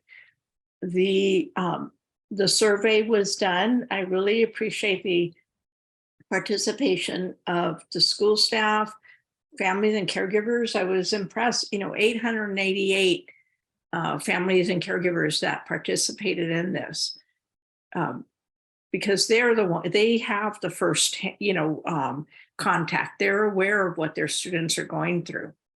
And also all the students that gave us their input were very, very helpful. So in terms of actionable recommendations by the administrators, by the teachers, the staff, checking their attitudes and the effect on the students. If a teacher has an attitude, racist attitude, interaction with a student, the other students are affected by that, right? They're seeing that. And a safe way to be able to have the students address that. Students' voices, participation are key in this, as well as staff that are affected by this too. And then the consistent implementation. It doesn't matter who you are. It doesn't matter if if someone tries to minimize it and so forth. If it's perceived as racist, it's racist, right? And it needs to be talked about. We can't get to a better point if we don't address it, if we don't resolve it, and have a way to do that, whether it be in staff training, whether it be student forums, student groups, counseling for all of the above. Sure, staff can get counseling too, because like we're saying, this is not something that developed overnight. Someone can think it's okay to say certain things for 50 years, 60 years, and then it's something that has a long-lasting impact on our students and their siblings and their families and the caregivers. When they walk into the school office, they need to be welcome regardless, right? They need to be welcome. They need to feel safe. They need to feel, like they belong. It's their school. And if they don't feel like, that's their,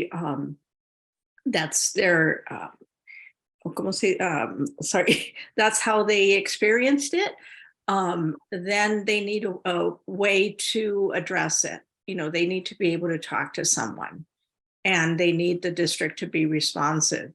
I know, some of the schools may be talking about this more, possibly like the smaller high schools, for example, and if they feel that something has been effective for them, to share it with other schools so that we could also have it available to our students and have a better atmosphere there for them.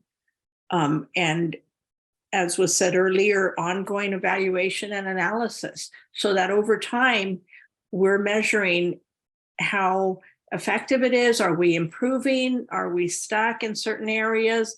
And how to analyze that could come from either, this group that has done the survey, or else from something, some other mechanism that our school district can invest in. I think it's very important. And also I was thinking, staff meetings where that dialogue, where these topics can be brought up on a regular basis, just as we have, the presentation with the agenda of racial incidences, let's bring up race in the staff meetings. We're talking about our school district, and we have diversity within our school district. Let's bring it up just as a norm. It's, Wednesday staff meeting, whatnot, let's bring it up, because that's, I feel, the only way that we're going to improve and how we can, you know, all of us can invest in this and come together on this. So those are my thoughts. Like I said, you know, especially the one, communication, lesson isolation of our students due to racism. 2, consistently implemented across all our campuses, across different ages of our students, and actionable recommendations, so that it's not only are we looking at the students, but we're looking at staff, or how, you know, how it feels like when you walk into any of our campuses and our district office. Thank you. Thank you, Ms. Munoz. Mr. Banning.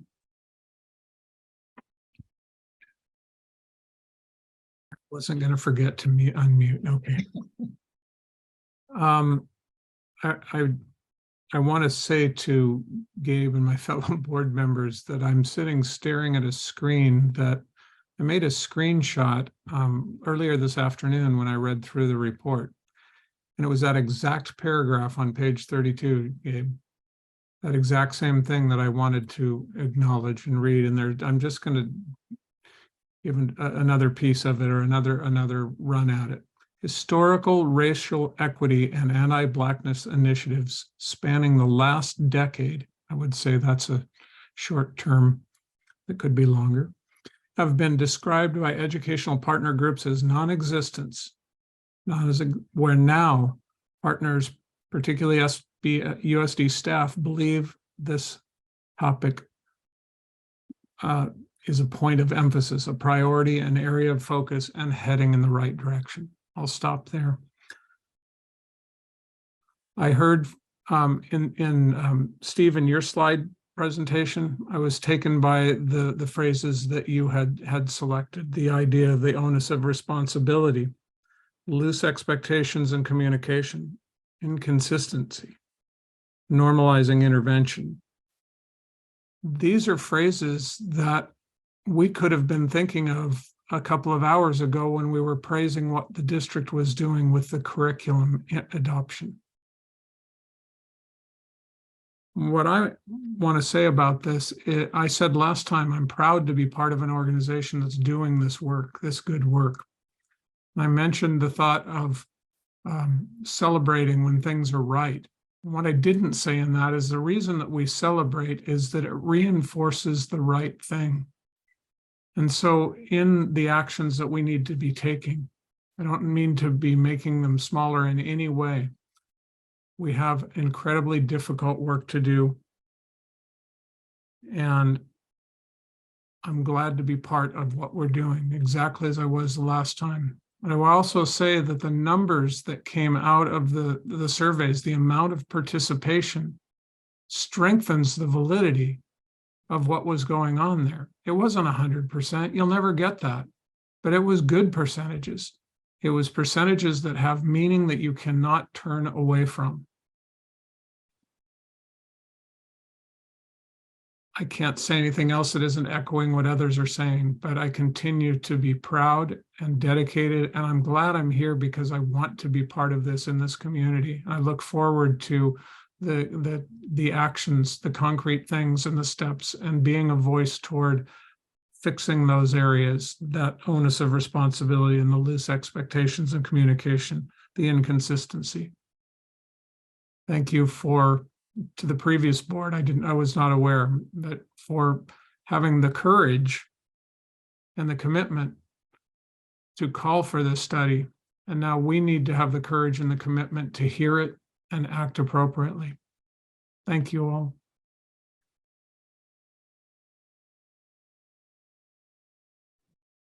Wendy, you're muted. Maybe because I was quietly thinking here. Thank you, board members, for your comments. I have to sit and, sit with this a little bit in terms of moment. Certainly certain things that I read in here wasn't a surprise in terms of, how people were feeling and how they and what they are experiencing. So that, you know, that just bring up my own experiences with that. But just now sitting in this seat, as I think about this, and I am proud to be part of this board, leading this very courageous work that we have to do, and know that, you know, there's continued work that we'll have to do. I think this is a time that we're laying the foundation for how it becomes ingrained, integrated in who we are as Santa Barbara Unified. You know, it's often heard or said that we are products of our environment. Well, I think we have this opportunity with this work to create the environment where we're not seeing this, where we don't have the same experiences that have happened 50, 100 years ago that we've seen in here in the comments, that we don't have that. How do we create the environment that we want, to where when people come to school, they come to want to be a part of this district? Like when you go buy a house, you always ask about what the school's like, right? So looking at that same point, I want to go to Santa Barbara Unified because of the environment that they have, where my kids are going to feel identified, no matter who they are, they want to go there. And that should drive up the price of a house. Is because the school also has an environment, not just because of the scores, because obviously the scores is not everything. It really is just a number in terms of that, but because of the environment that is being created here and the work that it's going to take to create that, to sustain it. So want to appreciate those efforts, and those, even though we didn't get 100%, we won't get that 100%, but whosoever is there answering that question, that's who's supposed to be there at that time in that place. So we want to appreciate the difficult that it takes to just share that. And hopefully people are not being re-traumatized with feeling like, I'm telling you this, but I'm not sure if it's going to change. So how do we change that too? And as I said before, I think it really is two things that we need to work on, work through simultaneously. There's systematic things that we know that's the thing that's going to take time, because we're working in a system that's been long before we got here, and hopefully it's better when we leave away from it, right? So, and then there's one, how do we make sure, or how do we help in that environment our students feel the worthiness of who they are, no matter who they are, where they come from? That's the environment we want to. When you step in here, and I can't say Santa Barbara Unified, I want us to be that model, not only for other school districts, but for other community agencies as a part of Santa Barbara County. And no matter who you are, you're worthy. And when someone calls you these names and these slurs, there's a different approach. They're gonna get a bounce back like, oh, that didn't hurt them. No, because we're gonna use all the tools that we have and making sure that we have in the conversation that we instill confidence, knowledge, and a sense of self in all of our students.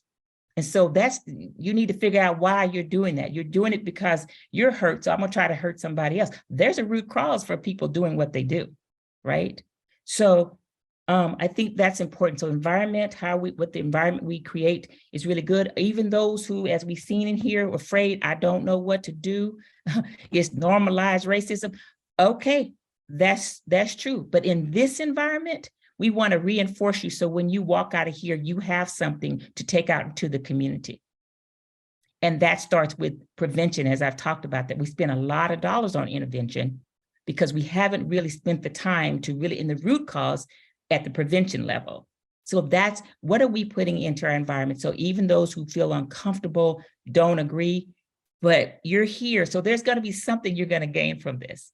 You may not ever tell it, you may not ever say it, but in the environment, let us be a great product, even us as adults, as leaders, let us be a product of our environment that we're creating. So when kids come into our classrooms, when they come into the district, when they come and participate before the board, you can sense it and you know it without it being said. I was talking to somebody about DEI. I'm like, that's a whole package and commodity right now, because no one it should be done. It's just who you are. It's who we are. So the more that we're working on this, and this is part of the great steps that we're making here, and I know we're going to have to make even larger strides to do that. So we're in the seats now, and it's what we do, again, to create a better environment long past this board, long past this administration, long past that is in Santa Barbara Unified. When we look back, and hopefully we'll do come back around and say, what was that? What is it? What is the magic? It's not magic, it's hard work and commitment. That is the change that's going on at Santa Barbara Unified. And if we start to do that, the scores as we measure schools by, they will be reflective of the work that we're doing at this level. Because it won't matter what class you're sitting in, we're also going to make sure that we're creating a place and space for you to be who you are, no matter who you are. And then I know that it's, you spoke to about it's long work, and sometimes it's hard work, and people get worn out by it. But I'm, as a choir singer, there's how staggered breathing. So we're going to have to use some staggered work. And when the note, because the note has to carry on, it has to carry on. So when you get a little tired with it, okay, I might have to take a breath, but the note's going to continue on because we have enough folks in the choir to carry it on. And there's never a break in the song or the note.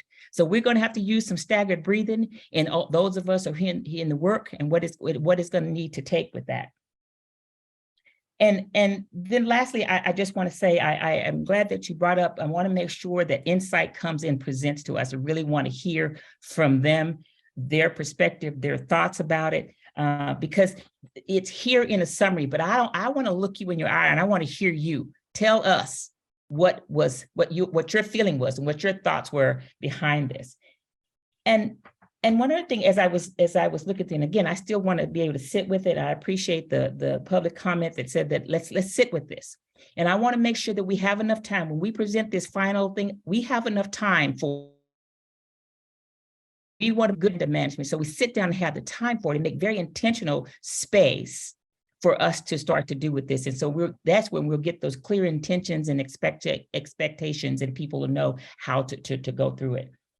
And the last thing I would want to say, I circled many times through here when it talks about racial, I believe it said competency. It feels like if you pass a test, you're competent. So I'm not sure how we use a different word to see how we talk about how we're feeling about that. But competency to me feels like if you check the boxes and you make a certain score, then you're competent and then you're ready to go. And that feels like I've passed it and I don't have to do more. So that may be just a word thing, but that's something I would like Insight to look at with regards to what's racial competency. What does that mean? And are you able to, through the racial competency, understand the experience of those that are being harmed by some of the policies and procedures and different those things. So again, I think it is certainly climate and its culture and all those things that we're doing. It is about the environment in which we are providing and that we are embodying. It's just who we are. I'd like to see, I know we said we might want to do another hashtag or what, I'm not sure what they're called. We are united, we are, but I think there's a little bit more as we start to look at this work, what is the environment that we're creating? And so that we truly can say that our students are a product of the environment that we're setting forth. So those are my comments, Dr. Maldonado. If I may, I just have a short statement. Thank you, board members, for the support of the cabinet and leaders in this district. I just want to say that since my time in Santa Barbara Unified, I've heard many speak about the generational trauma related to incidents involving race happening in our schools. It's unacceptable, which is why we worked with you and others to commission this report, and with the previous board as well, to really get to the root of what's happening. But we have to be honest and transparent in order to take the actions needed to change the culture. My wish is that every single child that comes through our school doors feels seen, valued, cared for, and experience the joy of learning in safe spaces with caring adults. And I feel confident that with your support in this cabinet and our leaders, we can achieve that. Those are my remarks. Thank you very much. And that's the environment in terms of those things, how that we're going to move forward for that. And I also want to thank the team who has worked with, I know you worked with Insight to get the necessary questions, then the feedback and working through that and, sharing what the board is asking and expectations, and also those who participated in the focus groups. This is just our first step, again, in creating the environment that we want to feel safe and that we want to be able to, at least from this district, address and acknowledge the generational harm, as Dr. Maldonado has said, and what we can do it from here. So when the next generations are talking about that, they'll know, yes, at this point, there was a change in that and it didn't continue. Yes, do we have work to do because we have new people coming in all the time, but we'll have an environment, we'll have practices in place, we have policies and procedures in place where people understand what the expectations are. So thank you all for this report, Mr. Vince. You're the messenger of the times. Yes. So but I'm hoping to see Insight here so that we can speak directly to those messengers here, and you won't have to carry that burden sometimes of being the messenger of the message. So President Sims-Moton, I also want to just say thank you to Anna Pilhofer, who's been doing this work behind the scenes. So I just want to give that acknowledgement as well. So thank you. Much appreciated. And let's make sure we're doing some staggered breathing in this work. Let's keep our note going. Exactly. So, all right, well, that concludes that report. And we've had a great discussion tonight, and there was a lot of discussion. So thanks everybody for staying, being patient in here. We know this was one meeting here, and we'll be, acknowledging that, and appreciate the staff for allowing us to move some items to next month. So there was no item J with regards to that. We had no return from the consent. And you see the coming events board members that are coming. Are there any that are not listed here that we need, Dr. Maldonado? I do want to announce that, as Kavya said earlier, we do have our film tomorrow. We moved the time to 4:30 because we wanted to give a more opportunity for folks from schools to get there.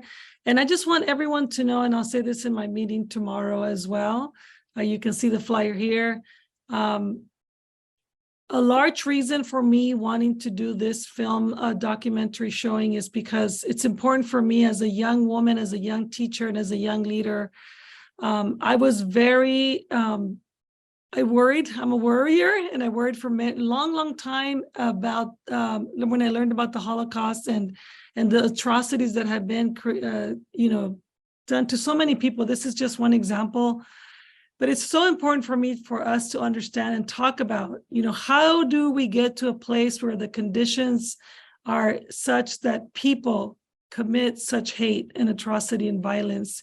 And I think this is just the beginning of a conversation that, in addition to everything else that we want to do in this district, adds to the layer of complexity of the work that we're trying to do in changing the culture of our school district. And I just wanted to take a moment to say that, and I'll say it again tomorrow. And I invite all those who can join us at the Joan Keynes Theater at La Cumbre at 4:30. Thank you. Okay, thank you, Dr. Maldonado. As well as board members, you do see the future agenda items there in your script there. I don't think there's any additional ones that we're doing. We're working on making some meetings in the future. And as this is the final meeting for this month, and so we will adjourn to the regular board meeting, which is next April 11th. And lastly, I'll just say again, thank you. And students, we see you, we believe in you, and we thank you. And we need you to show up every day because we're going to show up for you as well. So thank you everyone for your patience. That concludes our meeting. Have a great night. Hope you get a little bit of sleep. So, all right. Have a great night, everyone. Good night.